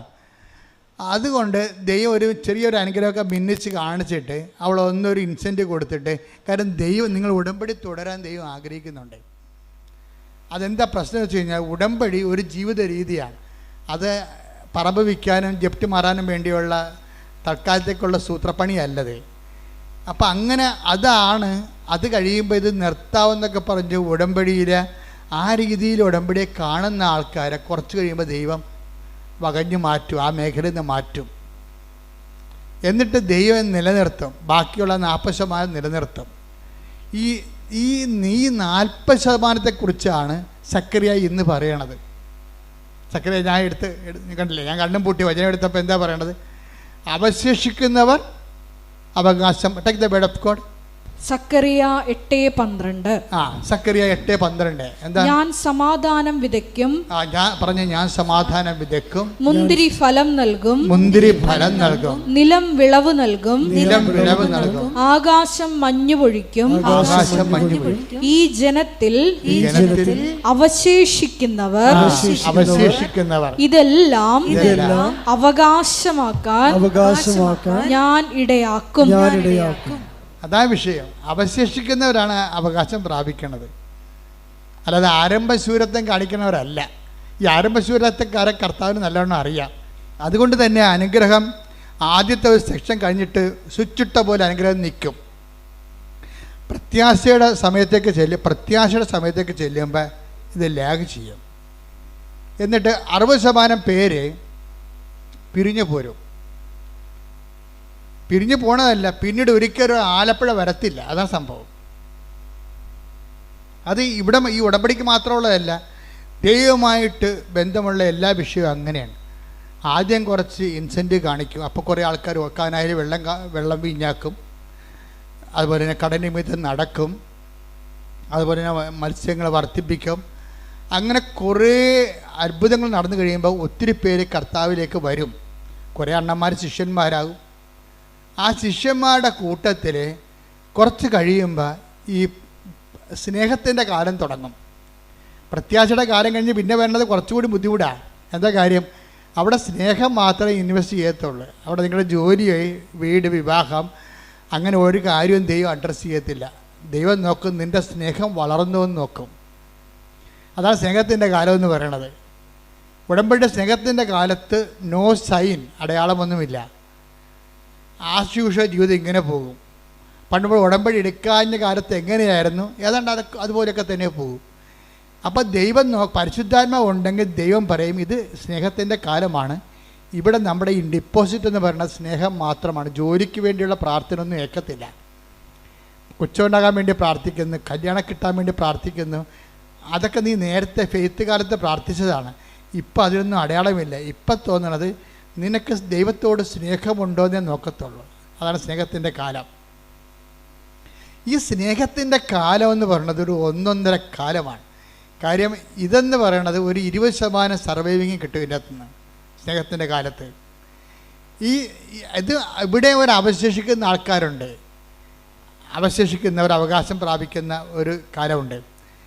ഈ സ്നേഹത്തിൻ്റെ കാലത്ത് വരണത് ഇതിന് കാരണമുണ്ട്. സ്നേഹത്തിൻ്റെ കാലത്തിന് മുമ്പ് ഉണ്ടാകുന്ന വിഷയം, സ്നേഹത്തിൻ്റെ കാലം എങ്ങനെ തുടങ്ങണത്? സ്നേഹത്തിൻ്റെ കാലം തുടങ്ങണത് ശരിക്കും പറഞ്ഞാൽ മറ്റുള്ളവർ ഉടമ്പടിയെക്കുറിച്ചും മറ്റുള്ളവർ നീ എടുത്ത ഉടമ്പടിയെക്കുറിച്ചും നിന്നോട് സംസാരിക്കും. അപ്പോൾ നീ തീഷ്ണത കൊണ്ട് തുള്ളിച്ചാടും. ഉടമ്പടി എടുത്തിട്ടുള്ള ആൾക്കാർ തന്നെ നിന്നോട് വന്ന് സംസാരിക്കും ഉടമ്പടിയെക്കുറിച്ച്. അപ്പോൾ എന്തെന്നില്ലാത്ത ഉണർവോടുകൂടി നീ പഴയ നിനക്കൊന്നും കിട്ടിയില്ലെങ്കിലും, വീട് വെച്ചില്ലെങ്കിലും, IELTS പാസ്സായില്ലെങ്കിലും നീ ദൈവത്തോടുള്ള സ്നേഹത്തിൽ കുതിച്ചു ചാടിക്കൊണ്ട് കർത്താവിന് വേണ്ടി ജീവിക്കാൻ നോക്കും. അത് കർത്താവാണെന്ന് പറയുന്ന വേദം. അതാണ് സ്നേഹത്തിൻ്റെ കാലം തുടങ്ങണത്. Take the word of God, അത് കർത്താവാണ്. 21:7 സ്തുതിക്കട്ടെ. ഹല്ലേലൂയ, ഹല്ലേലൂയ, ഹല്ലേലൂയ. യേശുവേ നന്ദി, യേശുവേ സ്തുതി, ഹല്ലേലൂയ. യേശുവേ ആരാധന, ആരാധന, ആരാധന, ആരാധന. യോഹന്നാൻ 21:7. യോഹന്നാൻ 21:7. യേശു സ്നേഹിച്ചിരുന്ന ആ ശിഷ്യൻ പത്രോസിനോട് പറഞ്ഞു, അത് കർത്താവാണ്. മനസ്സിലായില്ലേ? യോഹന്നാൻ പോലും അറിഞ്ഞു കാണത്തില്ല ഇത് എന്താ എഴുതി വെക്കണമെന്ന്. അതിങ്ങനെ കാലങ്ങൾ ചെല്ലുന്തോറും ഇങ്ങനെ വചനം പ്രസവിച്ചുകൊണ്ടേയിരിക്കും. വചനത്തിൽ തന്നെ മദർ വേർഡെന്ന് പറഞ്ഞ സംഭവമുണ്ട്. മദർ വേർഡ് എല്ലാ ദിവസവും വചനം പ്രസവിക്കും. ഓരോരോ കുഞ്ഞുങ്ങൾ മനുഷ്യാവതാരം ചെയ്തു വരും. നമ്മുടെ ജീവിതാനുഭവങ്ങളുടെ മനുഷ്യാവതാരം, വചനത്തിൻ്റെ മനുഷ്യാവതാരം ഭയങ്കരമായ ഒരു വിസ്മയക്കാഴ്ചയാണ്. ഇതിവിടെ എന്താ സംഭവിച്ചിരിക്കുന്നത്? പശുവും ചത്ത്, മോരിലെ പുളിയും പോയി, എല്ലാവരും ചാടി വള്ളത്തിൽ കയറി അവിടെ പഴയ ജീവിതത്തോടെ അവർ പോയി. ശിഷ്യന്മാരെല്ലാവരും പഴയ പണിക്ക് പോയി. യേശുവിൻ്റെ കൂടെ പോയിട്ട് പണ്ടൊക്കെ അപ്പം വർദ്ധിപ്പിച്ചൊക്കെ നുണഞ്ഞുകൊണ്ടൊക്കെ പറഞ്ഞുകൊണ്ടിരിക്കുകയുണ്ട്. പണ്ട് അപ്പം വർദ്ധിപ്പിച്ചാൽ ഞങ്ങൾ തിന്നാനും ഭയങ്കര മധുരമായിരുന്നു, അത് മീൻ കിട്ടിയായിരുന്നു, അത് വർത്തമീൻ കിട്ടിയാന്നൊക്കെ പറഞ്ഞിട്ട് വള്ളത്തിൽ പറഞ്ഞ് കുത്തിരുന്ന് പണ്ടത്തെ ആധ്യാത്മിക അനുഭവങ്ങളൊക്കെ പറഞ്ഞുകൊണ്ടിരിക്കുകയാണ്. പെട്ടെന്ന് ഒരാളിങ്ങനെ ഈ വെളുപ്പാങ്കാലത്ത് കടലിൻ്റെ അരികിൽ നിൽക്കണ കാണും. ഇവന്മാർ അങ്ങനെ പല ആൾക്കാരും കടപ്പുറത്ത് വരുന്നതാണ്. പക്ഷേ യേശു സ്നേഹിച്ചിരുന്നൊരു ശിഷ്യനെ ആ ആളായ്മ കണ്ടപ്പോൾ, ആ തലയനൊക്കെ കണ്ടപ്പോൾ ആളെ മനസ്സിലായി. ഉടനെ യോഹന്നാൻ പത്രോസിനോട് പറഞ്ഞ്, ദാറ്റ് ഇസ് ലോർഡ്, അത് കർത്താവാണെന്ന് പറഞ്ഞു. ആർക്കും മനസ്സിലായില്ല. ആ സ്നേഹിച്ച ശിഷ്യനെ മനസ്സിലായില്ല. കർത്താവ് വന്നത് മനസ്സിലായില്ല. മക്കളെല്ലാം പൊട്ടന്മാരാണ്. ഉടമ്പടി എടുത്തിരിക്കുന്ന പാർട്ടിയാണ് എല്ലാവരും. പക്ഷെ പൊട്ടനാണ്. അതിനകത്ത് ഒരുത്തം പറഞ്ഞ് അവൻ്റെ നെഞ്ചത്ത് ചാരിക്കിടന്ന ആളാണ് അവസാന നിമിഷങ്ങളിൽ. കാരണം കുരിശിൻ്റെ ചുവട്ടിൽ നിന്നവനുമാണ് അവൻ. ഇവൻ്റെ തലയനക്കങ്ങളും കൈയനക്കങ്ങളും നിഴലാട്ടങ്ങളൊക്കെ അറിയാൻ പറ്റും. അവനിത് കണ്ടപ്പോൾ തന്നെ പറഞ്ഞു, ദാറ്റ് ഈസ് ലോർഡ്, അത് കർത്താവാണ് എന്ന് പറഞ്ഞ് കേട്ടില്ല. 10 ദിവസം നോക്കുമ്പോൾ തനിക്ക് തുണിയില്ലാതിരിക്കുന്ന വെള്ളത്തെ അവൻ ചാടി പുറങ്കുപ്പായി എടുത്തിട്ടേച്ച് ഒറ്റ ചാട്ടം വെള്ളത്തിലോട്ട്. ഈ കർത്താവിൻ്റെ പേര് കേട്ടതേ ഉള്ളൂ. അപ്പം തന്നെ അവൻ ചാടി. ആദ്യം ഞങ്ങൾ പണിക്ക് പോകണമെന്ന് പറഞ്ഞ പാർട്ടിയാണ്. അപ്പോൾ ഇനി ഇവിടെ കരക്ക് നിന്നിട്ട് കാര്യമൊന്നുമില്ല, ഭക്ഷണം കഴിക്കണമെങ്കിൽ ഈ കൈ കൊണ്ട് അധ്വാനിക്കണമെന്നും പറഞ്ഞുകൊണ്ട് തിരിച്ചു പോയ പാർട്ടിയാണ്. പക്ഷേ ആ ഉടമ്പടി കാലമൊക്കെ കഴിഞ്ഞു. അതിൻ്റെ കാലമൊക്കെ അടയാളങ്ങളൊക്കെ തീർന്ന് ഈശോയും മരിച്ചു. ഈ ജീവിതത്തിൽ വേണമെങ്കിൽ നമുക്ക് എന്നാ ഉടമ്പടി, നമ്മൾ വില എടുത്താൽ നമുക്ക് ജീവിക്കാം. ആൾക്കാർ പറയത്തില്ലേ, നാട്ടുകാർ പറയണില്ലേ, എന്നാ പാർട്ടി, നമ്മൾ വില എടുത്താൽ നമുക്ക് ജീവിക്കാം. അതിപ്പോൾ പാർട്ടി മാത്രമല്ല, ആധ്യാത്മിക മേഖലയിലുണ്ട്. കുറച്ച് കഴിയുമ്പോൾ ആൾക്കാർക്ക് നിരാശ കയറിയിട്ട് പറയും, നമ്മൾ വില എടുത്താൽ നമുക്ക് ജീവിക്കാം. അതുമാണ് അപ്പോസ്തലന്മാരാണ് ഇത് ആദ്യം പറഞ്ഞത്. ഞാൻ പണിക്ക് പോകാൻ പോകണമെന്ന് പറയും, ഞാൻ പണിക്ക് പോകാൻ പോകണം. അപ്പോൾ പറയും മറ്റുള്ള അണ്ണന്മാരും പറഞ്ഞ് ഞങ്ങളും വരണമെന്ന് പറയും. എല്ലാം കൂടി കെട്ടിയെടുത്ത് പോയതാണ്. എല്ലാവരും കെട്ടിയെടുത്ത് പോയെങ്കിലും കർത്താവിൻ്റെ രീതി വെച്ചാൽ കർത്താവിന് ഇവിടെ ഇൻവെസ്റ്റ്മെൻറ്റ് അറിയാം നല്ലവണ്ണം. ഇവിടെ ഇൻവെസ്റ്റ്മെൻറ്റ് എന്താണെന്ന് വെച്ച് കഴിഞ്ഞാൽ ഇവർക്ക് നിക്ഷേപമുണ്ട്. പഴയകാല കാലത്തിലെ കർത്താവിന് വേണ്ടി ഒത്തിരി സ്നേഹിച്ച് കൂടെ നടന്ന് ജോലി ചെയ്ത ആൾക്കാരാണ്. ഒരുത്തൻ കർത്താവിന് വേണ്ടി വെട്ടിയ ആളാണ് പത്രോസ്. ശത്രുക്കളുടെ മുമ്പിൽ നിന്ന് കർത്താവിനെ രക്ഷിക്കാൻ വെട്ടിയ ആളാണ്. ആൾക്ക് ഇൻവെസ്റ്റ്മെൻ്റ് ഉണ്ട്. യോഹന്നാനാണെങ്കിൽ കർത്താവിന് സമരിയക്കാരുടെ വഴിയെ കൂടി കർത്താവ് പോകണമെന്ന് പറഞ്ഞപ്പോൾ സമരിയക്കാർ പറഞ്ഞു, നിൻ്റെയൊക്കെ കൈയും കാലും വെട്ടുമെന്ന് പറഞ്ഞപ്പോൾ പറഞ്ഞ് കർത്താവിനോട് തിരിച്ചൊന്നും പറഞ്ഞ്, നീ ദൈവപുത്രനാണ്, അധികാരമുണ്ട്, പക്ഷെ പ്രയോജനമില്ല. ഇവന്മാരുടെയൊക്കെ പെടലെടുക്കേണ്ടതാണ്. ആ അധികാരം ഇങ്ങോട്ട് ആകാശത്ത് തീയും ഗന്ധം ഇറക്കണം, ഞാൻ കാണിച്ചു തരാം. ഇവന്മാർ ഇന്ന് സംസാരിച്ചാലും നാളെ സംസാരിക്കില്ലെന്ന് പറഞ്ഞ് സമരിയക്കാരുടെ ഇതിൽ കർത്താവിന് വേണ്ടി വീമ്പിളച്ച് നിന്ന ആളാണ് യോഹന്നാൻ. ഈ രണ്ട് കാര്യവും കർത്താവ് വഴക്കിട്ടെങ്കിലും കർത്താവിൻ്റെ മനസ്സിലതുണ്ട്. അതാണ് വിഷയം. നമ്മൾക്കൊരു കാലത്തെ പ്രാർത്ഥനയിലൊക്കെ വന്ന് വീഴ്ചയൊക്കെ വന്നെങ്കിലും കർത്താവിൻ്റെ ശാസനം കിട്ടിയാലും നിൻ്റെ ഇൻവെസ്റ്റ്മെൻറ്റ് ദൈവം മറക്കത്തില്ല ഒരിക്കലും. അതാ വീണ്ടും ആ രണ്ട് കക്ഷികൾ വന്നില്ലേ, യോഹന്നാനും പത്രോസും. പണ്ട് ഈ രണ്ട് കക്ഷികളാണ് കർത്താവിൻ്റെ ജീവന് വേണ്ടി പോരാടിയ രണ്ട് കക്ഷികളാണ്. അപ്പോൾ യോഹന്നാൻ ആണ് കണ്ടെത്തി പറഞ്ഞത് അത് കർത്താവാണെന്ന്. അപ്പം തന്നെ പത്രോസ് എടുത്തു ചാടി. അപ്പം യോഹന്നാൻ തന്നെ സുവിശേഷം എഴുതിയിരിക്കുകയാണ്. എന്താ പറയണത്? അവൻ എടുത്തു ചാടി, പക്ഷേ നമ്മുടെ കയ്യിൽ നിന്ന് താക്കോല് പോയി. അവൻ താക്കോൽ അടിച്ച് മാറ്റിയെന്ന്. എന്താ കാര്യം? അവൻ എടുത്തു ചാടി. പിന്നെ ഉടനെ ബൈബിൾ പറയാണ്, എന്നാൽ മറ്റു ശിഷ്യന്മാർ വള്ളത്തിൽ തന്നെ ഇരുന്ന് മീനും കൊണ്ട് പോകുന്നെന്നാണ് പറയണം. അപ്പോൾ എന്നാലെന്ന് ചേർക്കേണ്ട കാര്യം ഇല്ല ഇവിടെ. പക്ഷെ അവൻ എടുത്തു ചാടിയതിന് പ്രാധാന്യം കിട്ടാൻ വേണ്ടിയാണ് എന്നാലെന്ന് പറയണത്. അപ്പോൾ ഈ ഉടമ്പടിയിൽ ഒത്തിരിയേറെ, ഉടമ്പടി എന്താണ്? അവൻ പറയണ പോലെ ചെയ്യണതല്ലേ. അപ്പം അതിനകത്ത് ഒരു എടുത്തുചാട്ടമുണ്ട്, ഓർത്തേക്കണം. ചെല്ലുമ്പോൾ ചെല്ലട്ടെ എന്ന് പറഞ്ഞുകൊണ്ട് നമ്മൾ ചെയ്താൽ അതിന് സ്പീഡ് ഉണ്ടാകത്തില്ല. ഇപ്പം എന്നാ പറ്റി? പുറത്ത് അടുത്ത് വന്നപ്പോൾ ഇവന്മാർ വയറ്റിപ്പിഴപ്പിന് വേണ്ടിയാണല്ല മീൻ പിടിക്കാൻ പോയത്. ഇവന്മാർ അധ്വാനിക്കാത്ത മീൻ കർത്താവ് ഇവിടെ പൊരിച്ചുകൊണ്ടിരിക്കുകയാണ്. ഇത് ദൈവബലിയുടെ ഒരു ഭാഗമാണ്. എന്നിട്ട് കർത്താവ് പറഞ്ഞ്, നീയൊക്കെ മീനില്ല ഭക്ഷണമില്ലെന്ന് പറഞ്ഞല്ലേ പോയത്. പണ്ട് ഭക്ഷണം കൊടുക്കാൻ വേണ്ടി നോക്കിയ ആളാണ്. പണ്ട് ഭക്ഷണം കൊണ്ട് സമരക്കാരോട് കർത്താവ് സംസാരിക്കുമ്പോൾ ഭക്ഷണം കൊണ്ട് വന്ന കക്ഷികളാണ്. അത് പത്രോസ് പറഞ്ഞു, ഗുരു ഭക്ഷിച്ചാലും. അപ്പോൾ കർത്താവ് പറഞ്ഞു, നിങ്ങളറിയാത്ത ഭക്ഷണം എനിക്കുണ്ടെന്ന് പറഞ്ഞു. അപ്പം പത്രോസ് പറഞ്ഞു, നമ്മൾ പോയ സമയത്ത് വേറെ ആരെങ്കിലും കൊണ്ടുവന്ന് ഭക്ഷണം കൊടുത്ത് കാണുമെന്ന് പറഞ്ഞു. അപ്പോൾ ഈശോ പറഞ്ഞു, എൻ്റെ പിതാവിൻ്റെ ഇഷ്ടം നിറവേറ്റുകയാണ് എൻ്റെ ആഹാരം എന്ന് പറഞ്ഞു. അപ്പോൾ ദൈവത്തിൻ്റെ ഇഷ്ടം നിറവേറ്റി ഭൂമിയിൽ നിൽക്കുന്നതിന് പകരം ഇവരൊന്ന് ചാടി നോക്കിയതാണ്. പക്ഷേ ഇവരെ പോയി വിളിച്ചതിൻ്റെ കാരണം ഇവിടെ പഴയ ഇൻവെസ്റ്റ്മെൻറ്റാണ്. നിങ്ങൾക്ക് പണ്ട് ദൈവത്തിൻ്റെ തിരുസന്നിധിയിൽ എന്തെങ്കിലും പിടിപാടുണ്ടെങ്കിൽ നിങ്ങൾക്ക് ഇന്നത്തെ കാലത്ത് ചിലപ്പോൾ ദൈവം നിങ്ങളുടെ പ്രാർത്ഥന കേട്ടില്ലെങ്കിലും നിങ്ങളുടെ ഇൻവെസ്റ്റ്മെൻറ്റ് ദൈവം വിസ്മരിക്കത്തില്ല. അതെപ്പോഴും ഓർക്കണം. പറഞ്ഞ മനസ്സിലായില്ലേ? ഇപ്പം ഞാനൊക്കെ ഓർക്കുമോ, ഞാനിപ്പോൾ അമ്മ എനിക്ക് പ്രത്യക്ഷപ്പെട്ടു. ഞാൻ എന്താ പ്രത്യക്ഷപ്പെടാൻ കാര്യം? എനിക്ക് പണ്ടൊരു അസുഖം ഉണ്ടായിരുന്നു. എല്ലാ വീട്ടിലും പോയി വണക്കം വായിച്ചു കൊടുക്കും. അസുഖമില്ല, കാര്യം അന്ന് എല്ലാവർക്കും അക്ഷരം അറിയാൻ പാടില്ല ഞങ്ങളുടെ നാട്ടിലേ. ഇപ്പം ഞാനന്ന് 10ാം ക്ലാസ് പാസ്സായി നിൽക്കുന്ന സമയമാണ്. ഇപ്പം ജീവിതകാലത്ത് മെയ് മാസം വണക്കം വരുമ്പോൾ ഞാൻ ഒരു വീട്ടിൽ പോയി വണക്കം വായിച്ചു കൊടുക്കും. അപ്പോൾ അവിടെ പാട്ടൊക്കെ പാടിച്ചിട്ട് അടുത്ത വീട്ടിൽ പോകും വണക്കം വായിക്കാൻ വേണ്ടി. അപ്പോൾ രാത്രി 7 മണി തൊട്ട് രാത്രി 10 മണി വരെ ഓരോ വീട്ടിൽ പോയിരുന്നുണ്ട് വണക്കം വായിച്ചു കൊടുക്കും. ഇത് നിക്ഷേപമാണ്. അമ്മയുടെ പ്രത്യക്ഷീകരണം വന്നപ്പോൾ ആ പഴയ അക്കൗണ്ടിൽ നിന്നുള്ള സംഭവം എനിക്ക് കിട്ടിയിട്ടുണ്ട്. ദൈവത്തിന് വേണ്ടി നമ്മൾ ചെയ്യണ ഒരു കാര്യവും പാഴായി പോകത്തില്ല. നീ ദൈവത്തിന് വേണ്ടി എന്ത് ചെയ്തിട്ടുണ്ടോ അതെല്ലാം നിക്ഷേപമാണ്. ഒരു ടൈം ആകുമ്പോൾ ആ സാധനം എല്ലാം എടുക്കും ദൈവം. യോഹന്നാനും പത്രോസിനും നല്ല നിക്ഷേപമുള്ള ആൾക്കാരാണ്. പക്ഷെ പത്രോസിന് ഇമ്മിണി കൂടുതലാണ്. പക്ഷെ അതുകൊണ്ട് പത്രോസിനോട് തന്നെ ചോദിക്കും, നീ ഇവരെക്കാളൊക്കെ അധികമായി എന്നെ സ്നേഹിക്കുന്നുവോ? അതാണ് സംഭവം. ഇവരെക്കാളെല്ലാം അധികമായി എന്നെ സ്നേഹിക്കുന്നുണ്ടെന്നറിയാം. പക്ഷെ പത്രോസിന് ആടുകളെ മേയ്ക്കാൻ അധികാരം കൊടുക്കുന്നത് സ്നേഹത്തിൻ്റെ അധികാരത്തിലാണെന്നുള്ള യോഹന്നാൻ കേൾക്കണം. യോഹന്നാന് കൊടുത്ത പാരപ്പണിയാണത്. യോഹന്നാൻ അവിടെ തന്നെ ഇരുന്നില്ലേ? കാര്യങ്ങളൊക്കെ അറിയാം. കാര്യങ്ങളൊക്കെ അറിഞ്ഞിട്ട് കാര്യമില്ല, എടുത്തു ചേടാൻ പഠിക്കണം. അതാണ് താത്വിക പ്രബോധകരും താത്വിക അറിവുള്ളവരും സാധാരണ മനുഷ്യരും തമ്മിലുള്ള വ്യത്യാസം ഇതാണ്. താത്വിക പ്രബോധകർക്കും പ്രൗഢോജ്വലമായ പ്രൊഫസർമാർക്കൊക്കെ കാര്യങ്ങളൊക്കെ അറിയാം. പക്ഷെ ഒരു വള്ളത്തെ തന്നെ ഇരിക്കത്തുള്ളൂ, ഇറങ്ങത്തില്ല. പാവപ്പെട്ടവൻ എന്ത് ചെയ്യും? കർത്താവത് കേൾക്കുമ്പോൾ തന്നെ ചാടി ഇറങ്ങും. അവൻ താക്കോലും കൊണ്ട് പോകും. ഇത് ബൈബിളിലെ ഒരു ഇക്വേഷനാണ് ശരിക്കും പറഞ്ഞാൽ. അപ്പം ചാടി കർത്താവാണെന്ന് കേട്ടാൽ ചാടാൻ കഴിയണം. അതാണ് ഉടമ്പടിയുടെ ഒരു പവർ.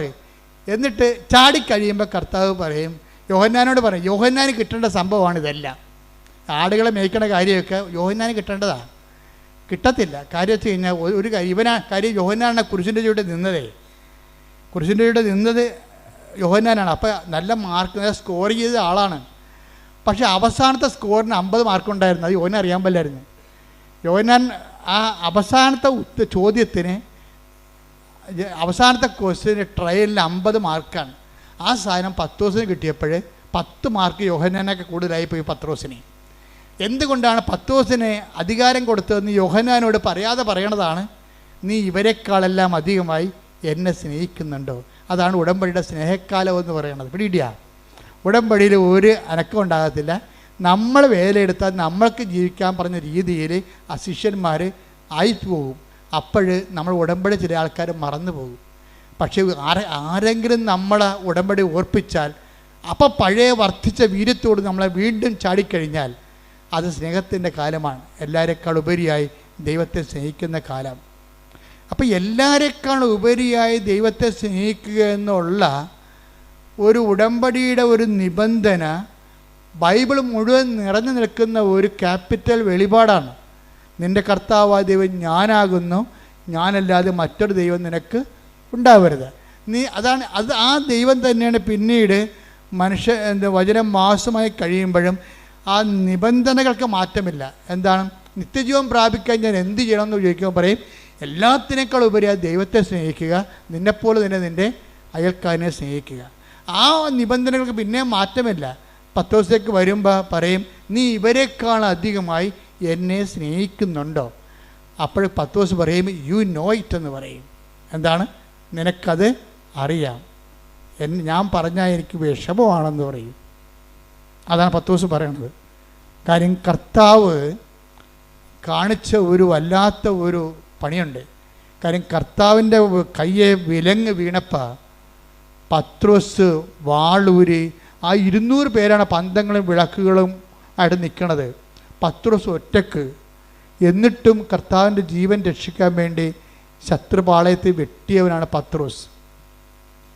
അപ്പോഴാണ് പത്രോസിനോട് പറയണത്, വാൾ ഉറയിലിടാൻ പറയണത്. അപ്പം അത് കേട്ടോടുകൂടി പത്രോസ് വാൾ ഉറയിലിട്ട് വചനം പാലിച്ചു. അവൻ പറയണ പോലെ ചെയ്ത്. അതാണ് ഉടമ്പടി എന്ന് പറയണത്. പത്രോസിൻ്റെ ഉടമ്പടിയാണ് ഏറ്റവും ബെസ്റ്റ് ഉടമ്പടി. സ്നേഹത്തിൻ്റെ കാലത്ത് അപ്പോൾ വെട്ടുകൊണ്ട് മൽക്കസിൻ്റെ ചെവി ഛേദിച്ച് പോയി കഴിഞ്ഞപ്പോൾ പ്രധാന ഭൃത്യൻ്റെ പരിചാരകൻ്റെ ചെവി ഛേദിച്ചു. പിന്നെ അവർ പത്രോസിനെ പഴം നുറുക്കണ പോലെ നുറുക്കുമെന്ന് പത്രോസിന് അറിയാം. തനിക്ക് അപകടങ്ങളാണ്, ഈ ഉടമ്പടിയുടെ പേരിൽ തനിക്ക് വരാൻ പോണ ത്യാഗങ്ങളാണെന്നറിയാം. എന്നിട്ടും അവൻ പറഞ്ഞതല്ലേ വാളുറയിലിടാൻ. അതുകൊണ്ട് പത്രോസ് അവൻ പറഞ്ഞതുപോലെ ചെയ്തു. അതാണ് ഉടമ്പടി. അവൻ പറയണ പോലെ ചെയ്യുക. നമ്മുടെ തല പോകുന്നത് കണ്ടാലും അവൻ പറയണ പോലെ ചെയ്യും. അങ്ങനെ പത്രോസ് വാള് ഉറയിട്ടിട്ട്, ഇനി എനിക്കിവിടെ റൈറ്റില്ല, എനിക്കിവിടെ പാങ്ങില്ല, ഞാൻ ഇവിടെ നിന്നിട്ട് കാര്യമില്ല. കാര്യം കർത്താവ് വരെ ശത്രുവായ പാളയത്തിൽ കൂടിയിരിക്കുകയാണ്. കാര്യം അവരുടെ ആ ചെവി, പത്രോസ് വെട്ടിയ ചെവി, കർത്താവ് ഛേദിച്ച ചെവി കർത്താവ് എടുത്ത് വെച്ച് കൊടുത്തില്ലേ, അത് പുറത്തില്ലേ. അപ്പോൾ കർത്താവിന് മുമ്പ്, അവരുടെ മുമ്പിൽ കർത്താവിന് ഒരു പിടിയായി. പാവപ്പെട്ട കർത്താവിൻ്റെ ജീവൻ രക്ഷിക്കാൻ വേണ്ടി വെട്ടി അവൻ പ്രതിയുമായി. എന്നിട്ടും ഈ മനുഷ്യൻ കർത്താവിനെ വിടത്തില്ല. ഈ ഉടമ്പടി പാലിക്കുന്നവൻ ആ ഉടമ്പടി പ്രകാരം നീ എവിടെ പോയാലും ഞാൻ നിന്നെ അനുഗമിക്കുമെന്നൊരു മനുഷ്യൻ കർത്താവിനോട് പറഞ്ഞായിരുന്നു.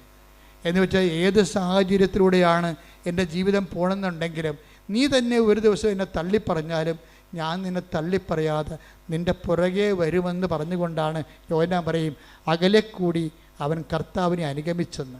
Take the word of God. അകലെ കൂടി. ശ്രുതികട ഹല്ലേലൂയ, ഹല്ലേലൂയ, ഹല്ലേലൂയ, ഹല്ലേലൂയ, ഹല്ലേലൂയ.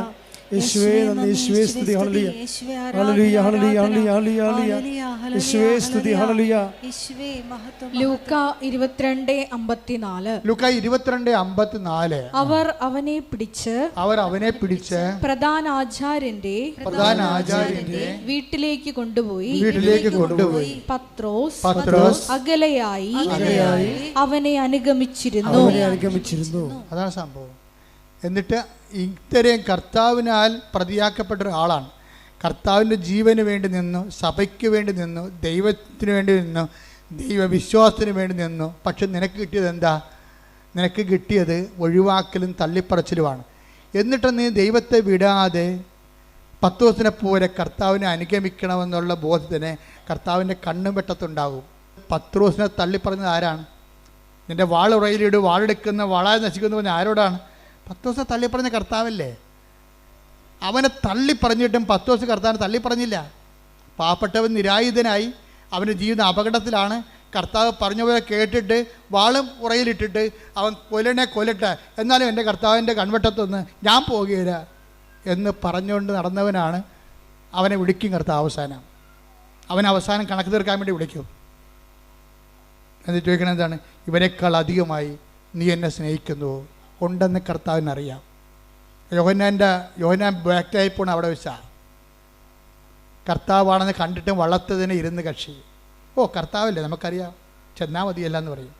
ഉടമ്പടിയല്ലേ, ചെയ്താൽ മതിയല്ല, അതാണ് സംഭവം, അതാണ് യോഹന്നാൻ. പക്ഷേ നീ അനുഗ്രഹിക്കപ്പെടത്തില്ല. ഉടമ്പടിയല്ലേ, നമുക്കറിയാം, ചെയ്താൽ മതിയല്ല. കർത്താവല്ലേ, നമുക്കറിയാം, ചെന്നാൽ മതിയല്ല. ഈ ഒരു നിലപാടിൽ ഉടമ്പടി വർക്കൗട്ട് ചെയ്യത്തില്ല. ചാടണം, ഒന്നും കിട്ടില്ലെങ്കിലും ചാടണം. എന്തിനാണ്? കർത്താവിന് വേണ്ടി പറന്ന് വെട്ടി പ്രവർത്തിക്കണം. എന്നിട്ട് അത് കർത്താവാണെന്ന് അറിയുന്ന അങ്ങനെ ഒത്തിരി പേര് സഭയിലുണ്ട്. നിങ്ങൾക്ക് ചില 10 അറിവൊന്നും ഉണ്ടാകത്തില്ല. പക്ഷേ എന്താ നിങ്ങൾക്ക് ഉള്ളത്? സ്നേഹം ഉണ്ടായാൽ മതി. അറിവല്ല പ്രധാനം, സ്നേഹമാണ് പ്രധാനം. ദൈവത്തോട് സ്നേഹമുണ്ടെങ്കിൽ അവൻ പറയണ പോലെ ചെയ്യും, പ്രവർത്തിക്കും.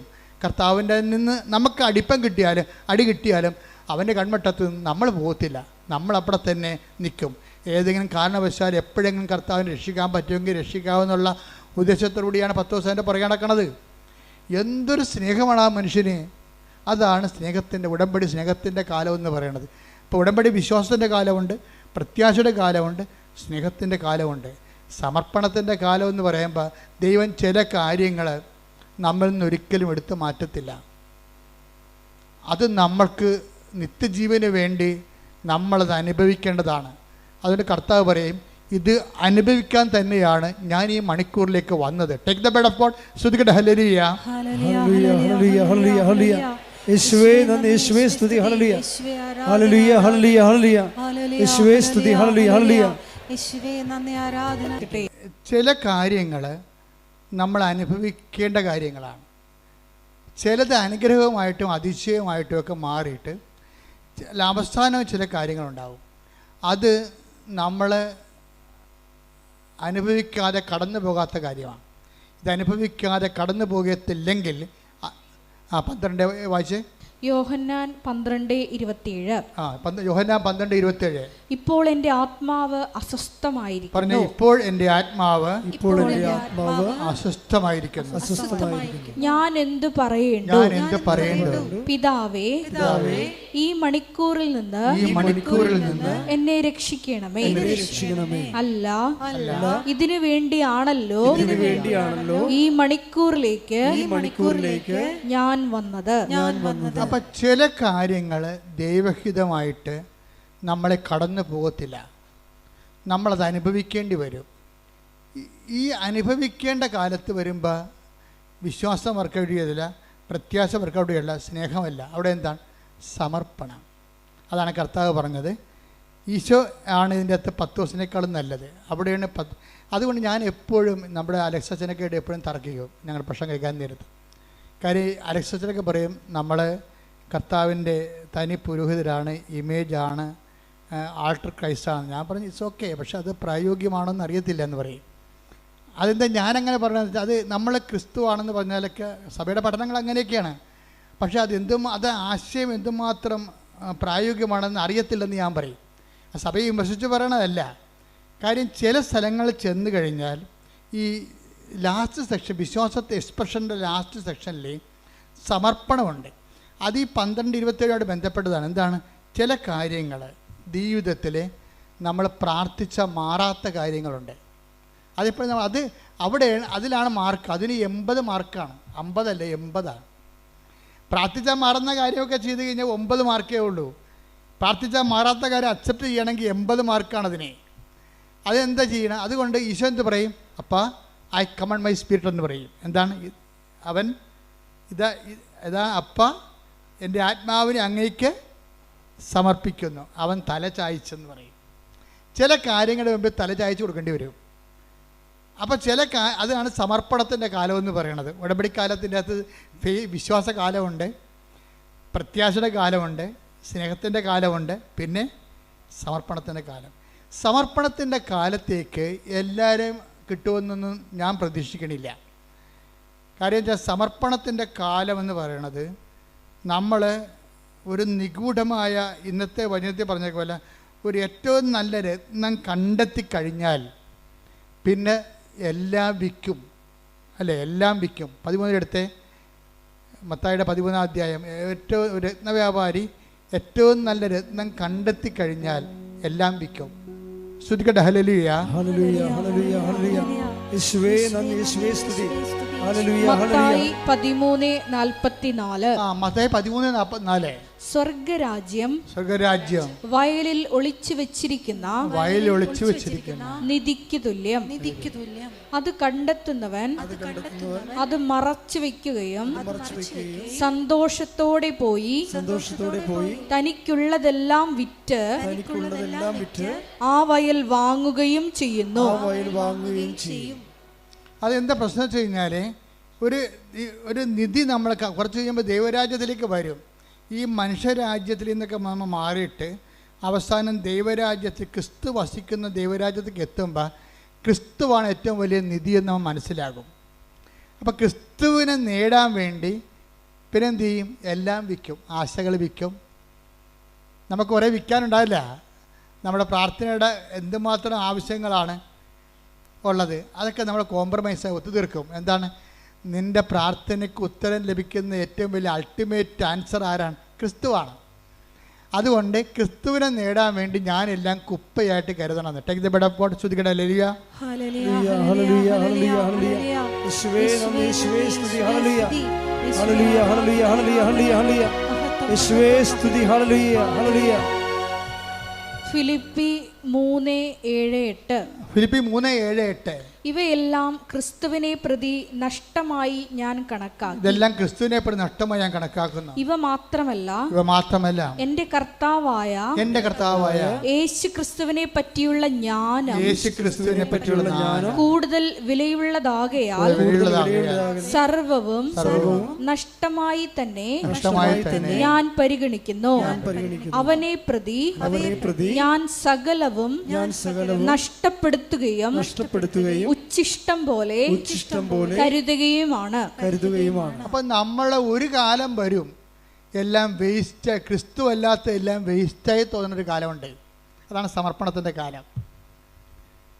ഒരു കാലം വരും, ദൈവരാജ്യം നിങ്ങളിൽ വരുന്ന സമയത്ത് ക്രിസ്തു അല്ലാത്തതെല്ലാം വേസ്റ്റാണെന്ന് പറയുന്നൊരു കാലമുണ്ട്. എന്താ കാര്യം? എല്ലാ സാധനവും അവസാനം വേസ്റ്റായി പോകും.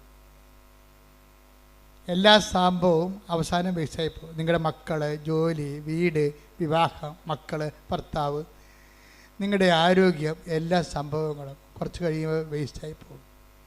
അപ്പം നമ്മൾ ഇത് വേസ്റ്റായി പോകുന്ന മുമ്പ് ഇത് വെച്ചുകൊണ്ട് ക്രിസ്തുവിനെ നേടാൻ വേണ്ടി നോക്കണമെന്നാണ് ബൈബിൾ പറയണത്.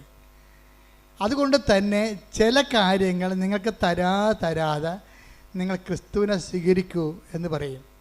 ക്രിസ്തുവിനെ സ്വീകരിക്കൂ. അപ്പം നമ്മളെന്ത് ചെയ്യും? ബുദ്ധിയുള്ളവരെന്ത് ചെയ്യും?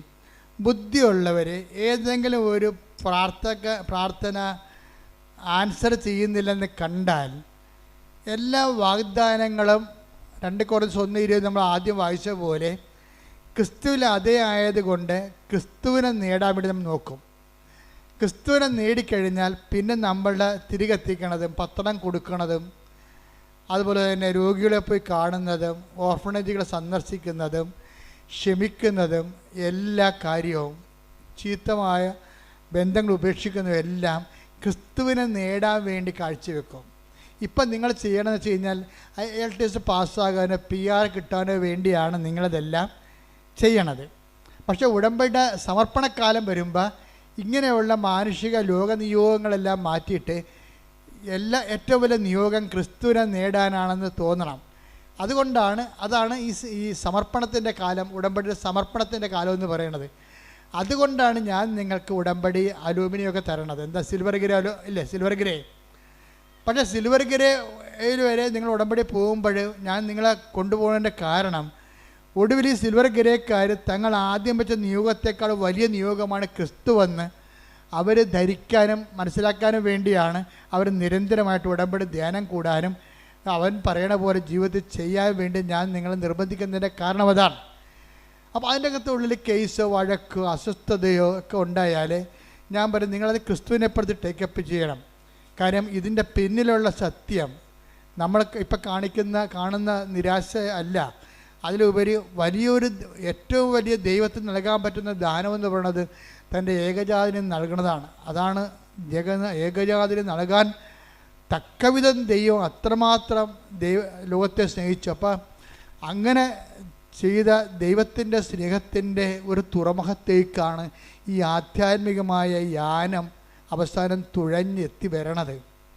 അതുകൊണ്ട് ഉടമ്പടി വളരെ സബ്ലിമേറ്റ് ആയിട്ടുള്ള ഒരു വോയേജാണ്, ഒരു കപ്പൽ യാത്രയാണ് ശരിക്കും പറഞ്ഞാൽ. അതിങ്ങനെ ക്രിസ്തുവിൻ്റെ തുറമുഖത്തേക്ക് നമ്മളെ കൊണ്ടുപോയിക്കൊണ്ടേയിരിക്കുന്നത് നിങ്ങൾ തിരിച്ചറിയണം. അപ്പോൾ എല്ലാ കാര്യങ്ങളും നിറവേറുമ്പോൾ ഇടയ്ക്ക് തന്നെ നിറവേറാത്തൊരു കാര്യങ്ങളുണ്ട് അതിനകത്ത്. അത് ക്രിസ്തുവിൻ്റെ കോളമാണ്. അവിടെ നിറവേറേണ്ടത് ക്യാഷ് ആൻഡ് കൈൻഡ് ആയിട്ടുള്ള കാര്യങ്ങളല്ല, മറിച്ച് സമസ്തവും ദൈവം അവൻ്റെ പാദത്തെങ്കിലാക്കിയ യേശു കർത്താവിനെ തന്നെയാണ്. പ്രാർത്ഥിക്കുക. കർത്താവായ ദൈവമേ, ഉടമ്പടിയുടെ നാലാം ഭാഗമായ ക്രിസ്തുവിനെ തന്നെ സ്വീകരിക്കാൻ എന്റെ ജീവിതത്തെ ആധ്യാത്മിക അനുഭവങ്ങളിലൂടെ ഒരുക്കുന്ന നല്ല ദൈവമേ, നിന്നെ സ്തുതിക്കുന്നു, നിന്നെ ആരാധിക്കുന്നു, നിനക്ക് നന്ദി പറയുന്നു. അപ്പൊ ആദ്യ കാലങ്ങളിൽ ഇപ്പൊ തന്നെ ഞാൻ ആ ദീപക്കിന്റെ കാര്യം പറഞ്ഞു. ദീപക്ക് എന്താ സംഭവിച്ചത്? ദീപക്ക് അവസാനം മനസ്സിലായി എൻ്റെ കഴിവോ എൻ്റെ പ്രാഗൽഭ്യമോ അല്ല, മറിച്ച് ഉടമ്പടി ദൈവം നേരിട്ടിടപെടേണ്ട ജീവിതത്തിൽ കുറേ കാര്യങ്ങളുണ്ട്. അതുകൊണ്ട് ദീപക്ക് തന്നെ വന്ന് രണ്ടാമത് ഉടമ്പടി എടുത്തിട്ട് അത് കറക്റ്റ് ചെയ്യും, ദൈവസ്നേഹത്തോടെ കറക്റ്റ് ചെയ്യും. ആ സെക്കൻഡിന് അവനെ വേറൊരു കമ്പനി 13 വർഷങ്ങൾക്ക് ശേഷം അവനെ കോൾ ഫോർ ചെയ്യും. പെട്ടെന്ന് ഇൻ്റർവ്യൂ, പെട്ടെന്ന് അപ്പോയിൻമെൻറ്റ്, എല്ലാം ഒരാഴ്ചക്കുള്ളിൽ ഒരു മാസത്തിനുള്ളിൽ അപ്പോയിൻമെൻറ്റ് വരും. ഹയർ പ്രൊഫഷനിലേക്കാണ് അവൻ വരണത്. പക്ഷെ അതിനുള്ളിൽ എന്ത് പറ്റും? ദൈവത്തെ അവൻ കണ്ടെത്തിയിരിക്കും. അതാണ് അപ്പോൾ അവിടെ ദൈവം ഉദ്ദേശിക്കുന്നത് എന്താണ്? ദീപക്കിന് ആദ്യത്തെ പരീക്ഷണങ്ങളിലേക്ക് അവൻ പരാജയപ്പെട്ടതിൻ്റെ കാരണം ദൈവം ഉദ്ദേശിച്ചത് ഏറ്റവും വലിയ നിയോഗമായ ദൈവത്തെ കണ്ടെത്താൻ വേണ്ടി ഈ മകനെ പര്യാപ്തമാക്കുകയാണ്. ഇപ്പം ദീപക്ക് എന്താ പറയണത്? ഞാൻ ഇടയ്ക്കിടയ്ക്ക് ഞാൻ പ്രാർത്ഥിക്കണ മാതാവിൻ്റെ പ്രത്യക്ഷീണ പ്രാർത്ഥന ചൊല്ലിക്കൊണ്ട് നടക്കും. ആ ഹയർ ഓഫീസറാണ്. പക്ഷേ ഇപ്പോൾ ചെല്ലണ എന്താണ്? മാതാവ് ആരാണെന്നും എങ്ങനെയാണ് അനുഗ്രഹം വരണമെന്നും എങ്ങനെയാണ് നമ്മുടെ കഴിവുകൾ വർക്കൗട്ട് ചെയ്യാത്തതെന്നും അവിടെ ദൈവം എങ്ങനെ നമ്മളെ വർക്കൗട്ട് ചെയ്യണമെന്നും അനുഭവം കൊണ്ട് മനസ്സിലാക്കാൻ വേണ്ടിയാണ് ചില സമയത്ത് നമുക്കൊരു ഈടറിവ് ഉണ്ടാകണത്. ആ ഈടറിവ് കാലഘട്ടങ്ങളിൽ നിങ്ങൾ സമർപ്പണത്തിൻ്റെ മേഖലയിലേക്ക് പ്രവേശിച്ചിട്ട് ക്രിസ്തുവിനെ നേടാൻ വേണ്ടി ബാക്കിയെല്ലാം വേസ്റ്റായിട്ട് കരുതിക്കൊണ്ട് ഒരു കൃപയുടെ ഒരു വലിയ യാത്ര നിങ്ങൾ ഉടമ്പടിയിലൂടെ ദൈവം നിങ്ങളെ നിർവഹിച്ച് തീർക്കുകയാണ്. അപ്പോൾ ആവശ്യമില്ലാത്ത ഒരു നിരാശയോ ഭാരമോ ഒന്നും വേണ്ട. ഇതൊക്കെ നിങ്ങൾക്ക് ആവശ്യമാണെന്ന് എൻ്റെ സ്വർഗസ്ഥനായ പിതാവ്, നിങ്ങളുടെ വീട്, നിങ്ങളുടെ ജോലി, നിങ്ങളുടെ വിവാഹം, ഇതൊക്കെ നിങ്ങൾക്ക് ആവശ്യമാണെന്ന് എൻ്റെ സ്വർഗസ്ഥനായ പിതാവ് അറിയാം. ആദ്യം നിങ്ങൾ ദൈവരാജ്യത്തെയും അതിൻ്റെ നീതിയെയും കുറിച്ച് അന്വേഷിക്കാൻ പറയും. അപ്പോൾ കർത്താവിൻ്റെ വചനങ്ങളെല്ലാം കറക്റ്റായിട്ടാണ് കിടക്കണത്. കറക്റ്റായിട്ട് തന്നെയാണ് നമ്മുടെ ജീവിതത്തിൽ ചെയ്യണത്. നമ്മൾക്ക് ഇതിൻ്റെ ഒരു ആക്ടിവേഷൻ പ്രിൻസിപ്പിൾ അറിയത്തില്ല, പിന്നെ അതെങ്ങനെയാണ് ആക്ടിവേറ്റ് ചെയ്യേണ്ടതെന്ന് അറിയത്തില്ല. ഉടമ്പടി മാത്രമാണ് ഈ വിഷയമൊക്കെ എല്ലാം കൃത്യമായി പഠിപ്പിക്കണത്. ആധ്യാത്മിക പരിചരണം എന്ന് പറയും. ഒരു കവനൻ്റെ ഒരു ട്രീറ്റ്മെൻറ്റാണ് ശരിക്കും, ഒരു ഹോളിസ്റ്റിക് ട്രീറ്റ്മെൻറ്റാണ്. കാര്യം അതിൻ്റെ അകത്ത് എല്ലാ ഘടകങ്ങൾ. അപ്പോൾ എന്തെങ്കിലും ഒരു പ്രാർത്ഥിച്ച് നിങ്ങൾക്കതിൻ്റെ ഫലം കണ്ടില്ലെന്ന് പറഞ്ഞുകൊണ്ട് എപ്പോഴും നമ്മൾ ശ്രദ്ധിക്കേണ്ടത് നാക്ക് വളക്കാതിരിക്കാൻ നോക്കണം. ഞാൻ ഉടമ്പടി എടുത്താണ്, ഒക്കെ എല്ലാം ചെയ്താണ് എന്ന് പറഞ്ഞുകൊണ്ട് നിങ്ങൾ നാക്ക് വളക്കരുത്. അങ്ങനെ നാക്ക് വളച്ച് കഴിഞ്ഞാൽ ഉള്ള പ്രശ്നം വെച്ച് കഴിഞ്ഞാൽ നിങ്ങളിത് ആരോടാണ് ഇത് പറയണത്? ആരാണിത് കേൾക്കണത്? ദൈവമല്ല ഇത് കേൾക്കണത്. അതുകൊണ്ട് തന്നെ നിങ്ങൾ ഉടമ്പടി ദൈവത്തോടെ കൂടെ നിന്ന ഉടമ്പടിയാണ് നിങ്ങൾ ആ സമയത്ത് നിങ്ങൾ നാക്ക് വളച്ച് അതിനെ അണ്ടർ എസ്റ്റിമേറ്റ് ചെയ്യണത്. ദാറ്റ് മീൻസ് ദൈവത്തോട് നിങ്ങൾ ചെയ്ത ഉടമ്പടിയെ നിങ്ങൾ തന്നെ ഇടിച്ചു കാണിച്ചാൽ സ്വാഭാവികമായിട്ട് അതിൽ നിന്നുണ്ടാകുന്ന വാഗ്ദാനം നിങ്ങൾ പ്രാപിക്കത്തില്ല. അപ്പോൾ അതുകൊണ്ടാണ് ഞങ്ങൾ 2 ആഴ്ച കുടുംബം കുമ്പസാരിക്കണമെന്നൊക്കെ പറയുന്നതിൻ്റെ കാര്യവും അക്രൈസ്തരായുള്ള കാര്യങ്ങൾ ആൾക്കാരെ ഉടമ്പടിക്ക് വിരുദ്ധമായ അവിശുദ്ധമായ ചിന്തകൾ സൂക്ഷിച്ചിട്ടുണ്ടെങ്കിൽ അത് റെക്ടിഫൈ ചെയ്തിട്ട് ദൈവത്തോട് മാപ്പാക്കിയിട്ട് നിങ്ങൾ കർത്താവിന് വേണ്ടി നോക്കി പാർത്തിരിക്കണം. എപ്പോഴായാലും ഈ വിഷയം വർക്കൗട്ട് ചെയ്യും. ഇൻ കേസ് 1-2 വർക്കൗട്ട് ചെയ്തില്ലെങ്കിൽ അതിന് 80 മാർക്ക് കിട്ടുന്ന നിത്യജീവൻ്റെ ദൈവം തന്നെയായിരിക്കും ആ മേഖലയിലുള്ള നിങ്ങളുടെ ദാനം. അല്ലാതെ ഒരു ഭൗതിക ദാനം എന്നേക്കാൾ കർത്താവ് തന്നെയായിരിക്കും നിങ്ങളുടെ ദാനമെന്ന് പറയണത്. അപ്പം ഇത് ശരിക്കും ഒരു വലിയ ദൈവാനുഗ്രഹത്തിൻ്റെ ഒരു യാത്രയാണ്. അപ്പം അതിൽ നിങ്ങൾ ഒത്തിരി പേര് വിജയിച്ച് കാണുന്നതിൽ എനിക്ക് സന്തോഷമുണ്ട്. ഈ ധ്യാനം നിങ്ങൾ പാസ് ചെയ്യണം. ഇപ്പം നമുക്ക് എല്ലാ ദിവസവും നിങ്ങൾക്ക് ഞാൻ 10 മിനിറ്റ് ഇപ്പോൾ പ്രാർത്ഥനയും ആശീർവാദവും സമർപ്പണ പ്രാർത്ഥനയും തരുന്നുണ്ട്. അത് നിങ്ങൾ 5:30 പ്രാർത്ഥന കൂടുന്നവർ അച്ഛൻ്റെ കൂടെ പ്രാർത്ഥിക്കുന്ന കൈപൊക്കിക്ക്. Thank you. എല്ലാവരും എഴുന്നേൽക്കുക.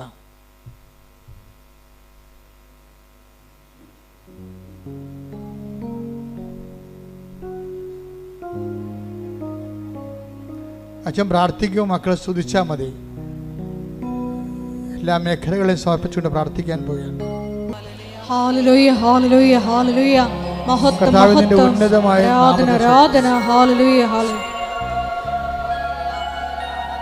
കർത്താവിന്റെ വിശുദ്ധ പൗരോഹിത്യത്തെ മഹത്വപ്പെടുത്തും. കർത്താവ് സഭയിലുള്ള സാന്നിധ്യം പ്രകടമാക്കും. 38 വർഷം ഞാൻ അർപ്പിച്ച കൃപാനയുടെ യോഗ്യതയാണ്.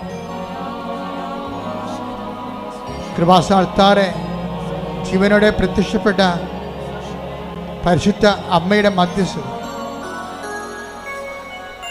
കർത്താവിന്റെ തിരുമുറിവാർന്ന വലതുകരം, അനുഗ്രഹത്തിന്റെ വലതുകരം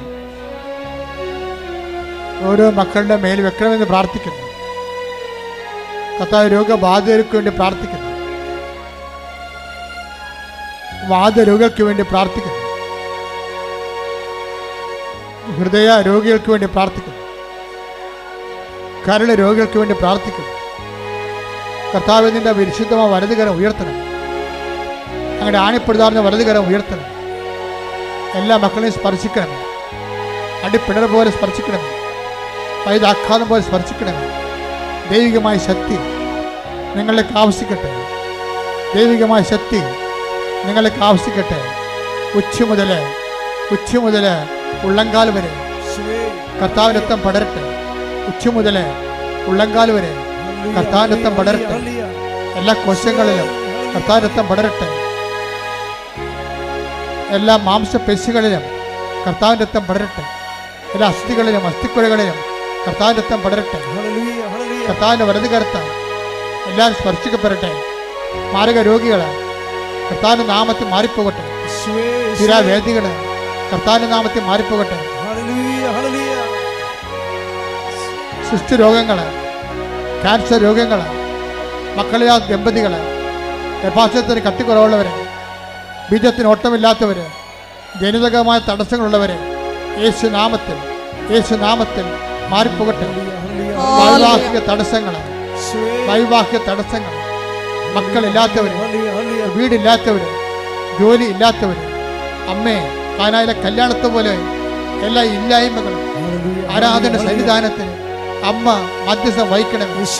പ്രാർത്ഥിക്കാൻ പോലും നിവർത്തിയില്ലാത്തവര്, വിശ്വാസം കുറവുള്ളവര്, വിശ്വസിക്കാൻ കഴിവില്ലാത്തവര് എല്ലാവരും കണ്ണീരോടെ പ്രാർത്ഥിക്കുന്നു. കർത്താവേ, വിശുദ്ധ പൗരോഹിത്യത്തെ മഹത്വപ്പെടുത്തണം. കർത്താവേ, സഭയിലുള്ള സാന്നിധ്യം പ്രകടമാക്കണമേ. കർത്താവേ, നിന്റെ ഉന്നതമായ നാമത്തിന് സ്വത്വം ചെയ്യുന്നു. കർത്താവേ, നിന്റെ വിശുദ്ധ പൗരോഹിത്യത്തെ മഹത്വപ്പെടുത്തണമേ. കർത്താവേ, കൃപാസ്ഥാനത്താറെ 2004 ഡിസംബർ 7-ാം തീയതി പ്രത്യക്ഷപ്പെട്ട് ദുരന്തം ഉണ്ടാകാൻ പോണ് പ്രാർത്ഥിക്കണമെന്ന് പറഞ്ഞ അമ്മയുടെ പ്രാർത്ഥന ഈ സമയത്ത് മധ്യസ്ഥ പ്രാർത്ഥനയായി ഞങ്ങൾക്ക് നൽകണമേ. കുഞ്ഞുങ്ങള്, പഠിക്കാൻ കഴിവില്ലാത്തവര്, തെറ്റായ ബന്ധങ്ങൾ അകപ്പെട്ടവര്, കുറ്റമറാത്ത സ്ഥലങ്ങള്, സാമ്പത്തിക കടങ്ങള്, ജപ്തി നടപടികള്, തെറ്റായ ബന്ധങ്ങൾ അകപ്പെട്ടിരിക്കുന്നവര്, കർത്താവേ, വാടകയ്ക്ക് താമസിക്കുന്നവര്, ഒറ്റയ്ക്ക് താമസിക്കുന്നവര്, പാട്ടത്തിന് താമസിക്കുന്നവര്, ഇറങ്ങിക്കൊടുക്കേണ്ടി വരുന്നവര്, വിദേശ ജോലികള് ചെയ്തു പോയിട്ട് പഠനം കഴിഞ്ഞിട്ട് അവിടെ വിസ പുതുക്കാത്തവര്, അവർക്ക് ജോലി കിട്ടാത്തവര്, കർത്താവ് ലക്ഷക്കണക്കിന് രൂപ നാട്ടിൽ കടമുള്ളവര് കണ്ണീരോടെ പ്രാർത്ഥിക്കുന്നു. എല്ലാവർക്കും വേണ്ടി പ്രാർത്ഥിക്കുന്നു. കർത്താവേ, സ്വർഗം തുറക്കണമേ. കർത്താവേ, സ്വർഗം തുറക്കണമേ. നിന്റെ നാമത്തെ ഇപ്പോഴും മഹത്വപ്പെടുത്തണമേ. അപ്പാ, അങ്ങേ പുത്രനായ യേശു ക്രിസ്തുവിന്റെ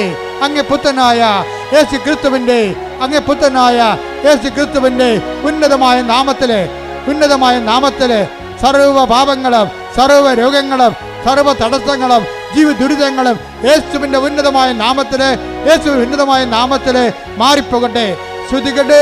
ഹല്ലേലൂയ, ഹല്ലേലൂയ, ഹല്ലേലൂയ, ഹല്ലേലൂയ. യേശുവേ, എല്ലാ രോഗങ്ങളും തടസ്സങ്ങളും നീങ്ങിപ്പോയിക്കൊണ്ട് അങ്ങയുടെ നാമത്തെ ആരാധനയിലൂടെ വീണ്ടും വീണ്ടും മഹത്വപ്പെടുത്തണമേ. Hallelujah, hallelujah. ദൈവപിതാവേ നന്ദി, ദൈവപിതാവേ മഹത്വം, ദൈവപിതാവേ ആരാധന. ഹല്ലേലൂയ.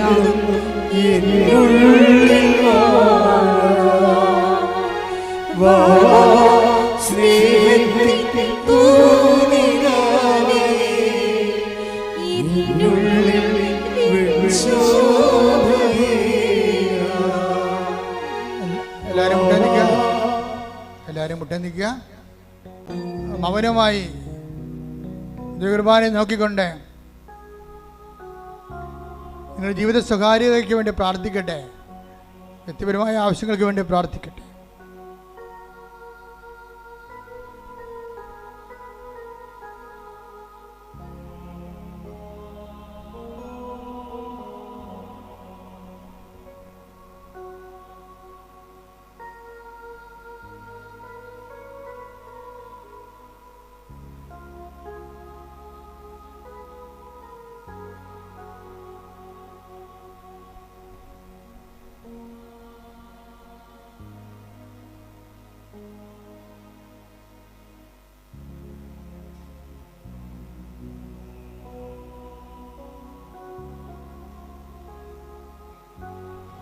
ഒരിക്കൽ കൂടി മരിയൻ ഉടമ്പയിലെ സമർപ്പിച്ചിരിക്കുന്ന എല്ലാ വിഷയങ്ങളും ദൈവമാതാവിൻ്റെ മധ്യസ്ഥയിൽ ദിവ്യകാരുണ്യ സന്നിധിയിൽ സമർപ്പിച്ച് നമുക്ക് മൗനമായിട്ട് പ്രാർത്ഥിക്കാം.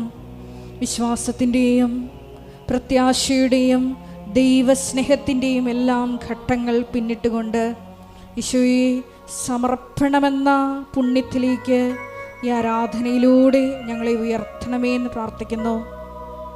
ഈശോയെ, എപ്പോഴും നിനക്ക് സാക്ഷ്യം വഹിച്ചുകൊണ്ട് സാഹചര്യങ്ങൾ അനുകൂലമായാലും പ്രതികൂലമായാലും തിടുക്കത്തിൽ ഉടമ്പടി നിബന്ധനകൾ പാലിക്കുവാനുള്ള തീക്ഷ്ണത ഞങ്ങൾക്ക് നൽകണമേ എന്ന് പ്രാർത്ഥിക്കുന്നു.